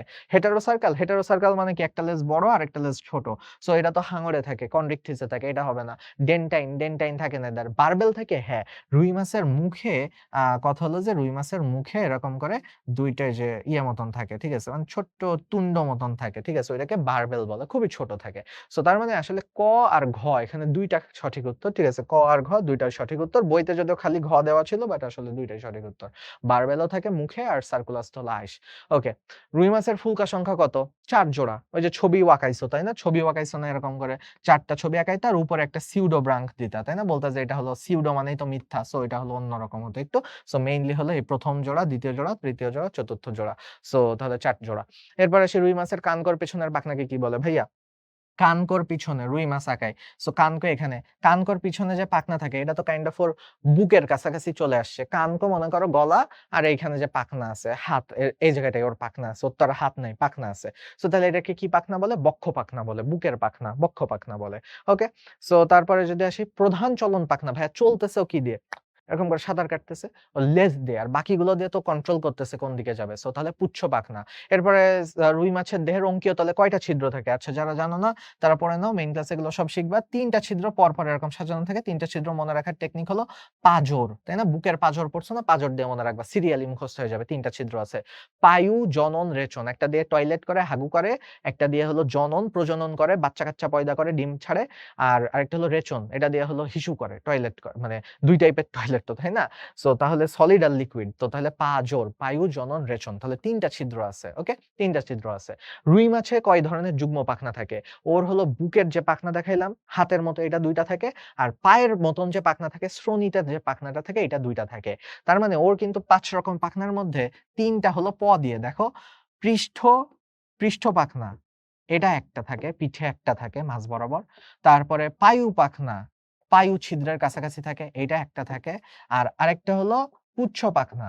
পুচ্ছ হলো একটা থাকে, লেজও তো একটাই থাকে। দিয়ে যেগুলো সেগুলোই একটা, ঠিক আছে? এই যে মনে রাখবা দিয়ে প্রাপ্য ভাইয়া। একা, ঠিক আছে? একটা। ঠিক আছে? একটা। সো তাহলে প্রাপ্য ভাইয়া তো একটাই আছে। সো তাহলে দিয়ে যেগুলো সেগুলো হলো একটা থাকে। আর তাহলে বাকি যে ২ টা আছে বক্ষ আর শ্রোণী, বক্ষ আর শ্রোণী এটা হলো ২ টা করে থাকে। সো তাহলে যুগ্ম পাখনা ২ ধরনেরটা হলো যুগ্ম পাখনা। বক্ষ আর শ্রোণী ২ ধরনের। রুই মাছের প্রতি পার্শ্বে কয়টা করে ফুলকা আর্চ থাকে? ভাইয়া দেখো ফুলকা টোটাল কয়টা আছে? ৪ জোড়া আছে। তো ৪ জোড়া ফুলকার জন্য ৪ জোড়া আর্শ আছে। তো তুমি এখন লাফাইতে ৪ জোড়া দাগাইতে গেছো কিন্তু দেখো লেখা আছে প্রতি পাশে। মানে এক পাশে ৪ টা আর এক পাশে ৪ টা। তাহলে টোটাল ৪ জোড়া আছে। তাই না? সো তারপরে এসে পুচ্ছ পাখনা কি ধরনের? ভাইয়া রুই মাছের তো লেজ ২ টাই সমান। তো সমান যদি হয় তাহলে সেটাকে বলা হয় হোমো। হোমো মানে সেম। সো হেটারো মানে ডিফারেন্ট। তাহলে হোমো সার্কেল ধরনের লেজ আছে। তাই না? Homo circle. রুই মাছের চলনাঙ্গ কোনটা? লেজ, তাই না? পুচ্ছ পাখনা। তারপরে যদি আসি যে রুই মাছের প্রধান চলনাঙ্গ কোনটা? ওই সেম প্রশ্নই আচ্ছা পরপর চলে আসছে। মানে একই প্রশ্ন ঘুরায় ফিরে আসছে। আ পুচ্ছ পাখনা। নিচের কোনটা রুই মাছের স্পর্শ ইন্দ্রিয়র কাজ করে? আচ্ছা তোমরা দেখছো যে রুই মাছ খাওয়ার সময় বিশেষ করে পেটি-টেটি খাওয়ার সময় আর যারা কাটাকাটি করছো তারা দেখছো পেটের এই জায়গাটা কিন্তু নরম থাকে অনেক। দেখছো না সাদা মতন থাকে আর নরম থাকে। তো আসলে সাদা মতন নরম থাকার কারণ আছে কিন্তু। এটা কিন্তু বাকি অংশের মতো শক্ত না। কারণ হলো ওইটা অনেক সেনসিটিভ একটা জায়গা থাকে। নরম জায়গা সেনসিটিভ। তো এই সেনসিটিভ মানে কি? বাংলা করো তো সেনসিটিভ মানে সংবেদী। সো এই যে পেটের এই জায়গাটা এটা দিয়েও আসলে বুঝতে পারে পানিটা কি বেশি গরম কিনা, পানিটাতে কোনো খারাপ পদার্থ আছে কিনা, পানিটার মধ্যে কোনো ময়লা আছে কিনা। এটা তো ধরো একটা কেমিক্যাল পদার্থ মিশে আছে। ও তো আর চোখে দেখতে পারবে? চোখে তো আর বুঝতে পারব না। আমিও ধরো একটা পানি খেয়ে ফেললাম, পানিতে বিষ মিশানো আছে। আমি কি বুঝতে পারবো খালি চোখে? পারব না। সো ওর যেহেতু সারা জীবন পানির মধ্যেই থাকতে হবে, ও এই যে এই পাশের যে রেখাটা আছে এরকম একটা নরম জায়গা, এটা দিয়েও বুঝে যে এখানে কোনো বিষ-টিস বা খারাপ কিছু আছে কিনা। সো এই পাশের যে রেখা একটা লাইনের মতন থাকে সাদা, সো এটাকে বলা হয় পার্শ্বীয় রেখা। সো পার্শ্বীয় রেখা দিয়ে ওর স্পর্শর কাজ করে, স্পর্শ ইন্দ্রিয়র কাজ করে। সার্কোপটেরিজি এটা শ্রেণীর বৈশিষ্ট্য কি? সার্কোপটেরিজি ওই যে ৩ নাম্বার কনড্রিকথিস, অ্যাক্টিনোপটেরিজি, সার্কোপটেরিজি। সার্কোপটেরিজির কিন্তু ওই যে আইস ছিল গ্যানোয়েড আইস। এটা চ্যাপ্টার 1 এর পড়া। তো এখানে দেওয়া আছে আলিম স্যারের বইতে এখানে ছিল। সো গ্যানোয়েড আইস। ওদের লেজ থাকে কিন্তু ডাইফি সার্কেল মনে আছে কিনা? এরকম হেটারো সার্কেল তো হলো এইটা। হোমো সার্কেল হলো ২ টাই সমান। সো এটা হলো থাকে কনডেক্টিস এটা একটা টেরিজিয়া। তারপর সার্কিপটেরিজিতে থাকে DYFI circle. So Homo circle লেজ থাকবে না। ওদের আইস থেকে গ্যানোয়েড আইস, সাইক্লয়েড থেকে অ্যাক্টিনোপটেরিজিতে। হেটেরো সার্কেল তো দেখাইলাম এইটা। সো হাঙর-টাঙরে থাকে। সো উত্তর হবে গ্যানোয়েড আইস। এরপর আসি রুই মাছের জোড়া পাখনা কোনটা? মাত্র শিখাইলাম। দিয়ে যদি কারো নাম হয় তাহলে সেগুলো সিঙ্গেল, ঠিক আছে? সো তাহলে গুলো হলো সিঙ্গেল। শ্রোণী পাখনা আর বক্ষ পাখনা। এটা হলো জোড়া পাখনা। আচ্ছা, রুই মাছের কোন বর্গভুক্ত? রুই মাছের দেখলেই আমাদের বর্গ আর গোত্র মনে রাখতে কষ্ট হয়, তাই না? তবে রুই মাছেরটা একটু কষ্ট করে মনে রাখবা, সিপ্রিনি। সিপ্রিনি দেখলে বুঝবা রুই মাছ। তো তাহলে সিপ্রিনি ফর্মস আর সিপ্রিনি ডায়ে। সিপ্রিনি ফর্মস হলো বর্গ আর সিপ্রিনি ডায়ে হলো গোত্র। ওকে? সো গেল। এরবার আসি রুই মাছের পার্শ্বরেখায় কয়টা আইস থাকে? এটা আলিম স্যারের বইয়ের প্রশ্ন, এটা আজমল স্যার খুঁজেও পাবা না। এটা মুখস্থ কাইন্ড অফ ৪১ থেকে ৪২ টা, ঠিক আছে? মুখস্থ। আচ্ছা, রুই মাছের পৃষ্ঠ পাখনায় কতটি পাখনা বিদ্যমান? এটাও মুখস্থ, এটা মেইন ক্লাসে টেকনিক শিখাইয়ে দেওয়া হবে। সো এখানে আর টেকনিক না বলি, ১৪ থেকে ১৬ টা। তো এখন এখানে একটা কথা বলে দেই, সেটা হলো তোমাদের বইতে এটার সংখ্যা দেওয়া আছে প ১৫ থেকে ১৬ টা। ১৫ থেকে ১৬ টা। সো কথা হলো তুমি তো পরীক্ষার হলে ১৫ থেকে ১৬ না দেখে কি ব্ল্যাংক রেখে আসবা? অবশ্যই না। ১৫ থেকে ১৬ র সব থেকে কাছাকাছি এখানে কোনটা? দেখো ১৪ থেকে ১৬। ১৫ থেকে ১৬ সব থেকে কাছাকাছি। দাগাবা। সবসময় আমি রেকমেন্ড করি পরীক্ষার হলে হয়তো অনেক বইয়ের থেকে প্রশ্ন করে তো। সো একটু ১ টা ২ টা সংখ্যা এদিক এদিক থাকতে পারে। আজমল স্যার এক জায়গায় লিখছে ১৪ থেকে ১৬, আরেক জায়গায় লিখছে ১৫ থেকে ১৬। সো করবা কি? ১৪ থেকে ১৬ থাকলে দাগায় দিবা। নিচের কোনটা স্পর্শ ইন্দ্রিয়ের কাজ করে? কোনটা? ওই যে নরম জায়গাটা, পাশে যে রেখা থাকে, পার্শ্বীয় রেখা, স্পর্শ ইন্দ্রিয়ের কাজ করে। অ্যাক্টিনোপটেরিজির বৈশিষ্ট্য কোনটা? অ্যাক্টিনোপটেরিজি মানে রুই মাছ। গ্যানোয়েড আঁশ থাকে? মোটা, মোটা আঁশ থাকে? না, ওটা তো হলো সার্কোপটেরিজিতে থাকে। সাইক্লয়েড আঁশ থাকে? হ্যাঁ, সাইক্লয়েড আঁশ থাকে। প্ল্যাকয়েড আঁশ থাকে? কনভিকথিস, ওই যে হাঙর-টাঙর ধারালো একটা আঁশ থাকে। আর হেটেরোসার্কাল লেজ, এটাও তো হলো কি ওই যে হাঙর-টাঙরদের থাকে। সো সাইক্লয়েড আঁশ থাকে। আচ্ছা, এরপর যদি দেখি রুই মাছের কেন্দ্রীয় অংশের নাম কি? আঁশের কেন্দ্রীয় অংশ ভাই একটা বৃত্তের, ওটা তো একটু গোল, গোল আঁশ থাকে, নামই সাইক্লয়েড। একটা বৃত্তের কেন্দ্রকে কেন্দ্র, তাই না? বৃত্তের সেন্টারকে আমরা বলি কেন্দ্র, কেন্দ্রের ইংলিশ কি? সেন্টার। আরেকটা যদি ইংলিশ বলতে বলি কি জানো? ফোকাস বলে না? ফোকাস করে, ক্যামেরার লেন্স ফোকাস করে যে একটা জায়গাতে এরকম করে দেখে। সো তাহলে আমি এভাবে মনে রাখতাম যে যেহেতু আইসের কেন্দ্র বলছে, তাহলে সেন্টার বলব না। মানে সেন্টার থেকে আমি মনে করতে, করতে হয়ে যেত ফোকাস। অপশন দেখলেই মনে পড়ে যায় ফোকাস। ঠিক আছে? ফোকাস। আর সার্কুলি মানে কি? সার্কুলি মানে সার্কেল মানে তো গোল। সার্কুলি মানে চারিদিকে এরকম গোল, গোল দাগ থাকে, সেগুলোকে বলা হয় সার্কুলি। ঠিক আছে? আর রেডি মানে কি? রেডি মানে হলো রেডিয়াস মানে ব্যাসার্ধ। সো রেডি মানে এরকম দাগ থাকে, সেগুলো হলো রেডি। এগুলো মেইন ক্লাসে পড়ানো হবে।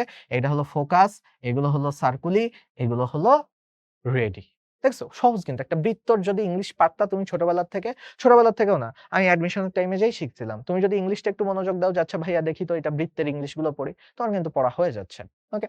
আচ্ছা, ল্যাবিও রোহিটার অংশ আইসের কেন্দ্রকে কি বলে? আচ্ছা, একই প্রশ্ন আসছে, ফোকাস বলে। ঠিক আছে? একটু ঘুরায় অন্যরকম করে প্রশ্নটা আসছে। এবার দেখি আজমল স্যারের প্রশ্ন। ২৫ দিন বয়সী পোনার দৈর্ঘ্যকে কি বলে? ভাইয়া তাই না ভাই, ২৫ দিন বয়সী পোনার নাম কি সেটাই জানি না, আপনি আবার দৈর্ঘ্য জিজ্ঞেস করছেন। কিন্তু অনুশীলনের প্রশ্ন। কি করতে হবে? ৩০ মিলিমিটার। তোমাদেরকে একটা টেকনিক শিখায় দিই। যত দিন তার কাছাকাছি, তার কাছাকাছি মিলিমিটার হবে। দেখো ওই আইসের মানে মাছের বয়স যখন ৩ দিন থাকে, ৩ দিন বইতে লেখা তো আজমল স্যার তো অনেক চালাক। সো আজমল স্যার হলো ৩ দিন না লিখে লিখছে ৭২ ঘন্টা। যখন ৭২ ঘন্টা থাকে এর বয়স, তখন এর লেংথ থাকে ৩ মিলিমিটার মনে হয় যতদূর মনে পড়ে। সো ৩ দিনের সময় ও ৩ মিলিমিটার থাকে। এরপরে আইসে মানে বাচ্চার বয়স যখন হয় তোমার ৩ থেকে ৯ দিন মতো, তখন এর দৈর্ঘ্য থাকে এরকম ৮ মিলিমিটার না ৯ মিলিমিটার। ঠিক আছে? মানে ৯ এর কাছাকাছি থাকে। আর যখন এরকম ৯ থেকে ৩০ দিন হয়, তখন এর দৈর্ঘ্য থাকে ৩০ মিলিমিটার। সো তার মানে দেখো মিলে যাচ্ছে কিন্তু। মানে ওই ২ টা মনে হয় একটু কাছাকাছি ছিল। এক্সাক্ট ভ্যালুটা মাথায় আসতেছে না। তবে ওই ৯ এর কাছাকাছি ছিল আর ওটা ৩ এর কাছাকাছি ছিল। সো তার মানে যে কয় দিন আছে মানে বাচ্চার প্রত্যেকদিন ১ মিলিমিটার করে বাড়ে। মাছের বাচ্চা প্রত্যেকদিন ১ মিলিমিটার করে বাড়ে। সো ২৫ দিনে ২৫ এর কাছাকাছি। আচ্ছা, ডিম নিষিক্ত হওয়ার কত সময় পরে ক্লিভেজ হয়? ডিরেক্ট একটু মুখস্থই করতে হবে, অনুশীলনের প্রশ্ন। তো এরকম তো আর বেশি পাইলাম না। ডিরেক্ট মুখস্থ কয়টা পাইছি বলো তো? খুব বেশি কি পাইছি? আমি তোমাদের এখানে প্রায় ১২০ টা প্রশ্ন সলভ করাইলাম। ডিরেক্ট মুখস্থ হয়তো তোমার, আমি এর ভিতরে হয়তো সর্বোচ্চ হলে ২০ টাও বলি নাই। ১০ থেকে ১৫ টা বলছি যে ভাইয়া একটু ডিরেক্ট মনে রাখতে হবে। বাকিগুলো কিন্তু বোঝা। ছবি দিয়ে বুঝাইছি, কথা বলে বুঝাইছি। ওকে? সো গেল ৩০ থেকে ৪৫। রুই মাছের প্রজননের সময় ভাইয়া তুমি কি জানো মাছ কখন প্রজনন করে? মাছ প্রজনন করে কি? তুমি কমন সেন্স বলো। তুমি বই পড়ো নাই মনে করো। মাছ প্রজনন করে বৃষ্টির সময়, তাই না? বর্ষাকালে। বর্ষাকালে মাছ প্রজনন করে। সো এখন তুমি আমাকে বলো যে বাংলাদেশে বর্ষাকাল কোন সময়? সো গ্রীষ্মকাল যদি হয় ১৪ই এপ্রিল হলো নববর্ষ, তাই না? সো তাহলে এপ্রিল, মে আ এই ২ মাস হলো গ্রীষ্মকাল। তাহলে জুন, জুলাই, এপ্রিল, মের পরে জুন, জুলাই, গ্রীষ্মের পরে আসে বর্ষা। তাহলে জুন, জুলাই কি বর্ষাকাল না? সো তুমি দেখো তুমি তো আন্দাজ করলা আমার সাথে। এবার চলো দেখি আমরা আন্দাজের উপর ভরসা করে দাগায় দেই জুন, জুলাই। দেখি হয় কিনা। জুন, জুলাই। দেখছো? হইছে। তাহলে বুদ্ধি খাটাইতে হবে। শ্রোণী পাখনায় রক্ত সংবহন করে কোন ধমনী?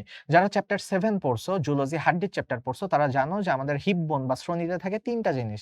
সেই ৩ টা জিনিস কি? ৩ টা অংশ থাকে। ইলিয়াম থাকে, ইস্চিয়াম থাকে এবং পিউবিস থাকে। এই ৩ টা একসাথে যুক্ত হয়ে হিপ বোন তৈরি করে বা শ্রোণী পাখনা তৈরি করে। এই ৩ টা একসাথে যুক্ত হয়ে। Ilium, ইস্চিয়াম, pubis. সো এখন দেখো এইখানে তুমি বলো যে শ্রোণী পাখনায় রক্ত কে নিয়ে যাবে? দেখো তো এটা কেন বললাম? কোন তো কারণ আছে। কারণ দেখো ইলিয়াক ধমনী এইটা হলো শ্রোণী পাখনায় নিয়ে যায়। রেনাল মানে কিডনি। রেনাল ধমনী কই রক্ত নিয়ে যায়? কিডনিতে রক্ত নিয়ে যায় বৃক্কে, রুই মাছের কিডনিতে। প্যারাইটাল, প্যারাইটাল মানে চারপাশে। প্যারাইটাল ধমনী দেহ প্রাচীরে বা চারপাশে রক্ত নিয়ে যায়। কডা, কডা মানে লেজ। এইটা হলো কডাল ধমনী, লেজে রক্ত নিয়ে যায়। সো এখানের উত্তর হবে ইলিয়াক ধমনী। যে ইলিয়াম, ইস্চিয়াম, পিউবিস, ইলিয়াক ধমনী শ্রোণী পাখনায় রক্ত নিয়ে যায়। ওকে? সো থ্যাংক ইউ তোমাদের সবাইকে এতক্ষণ মনোযোগ দিয়ে ক্লাসটা করার জন্য। যারা মনোযোগ দিয়ে করছো তারা কিছু না কিছু হয়তো শিখছো। আ যাই হোক আবারও কোনো না কোনো ক্লাসে, লাইভ ক্লাস, রেকর্ডেড ক্লাসে দেখা হবে। পড়াশোনা করতে থাকো ভাইয়া। অ্যাডমিশনের ফুল পিরিয়ডটাই কষ্টের, পড়াশোনাটাই কষ্টের। তবে জীবনটাই কষ্টের। সো কষ্টের মধ্যে যারা বেশি কষ্ট করবে তারা ভবিষ্যতে কম কষ্ট করবে।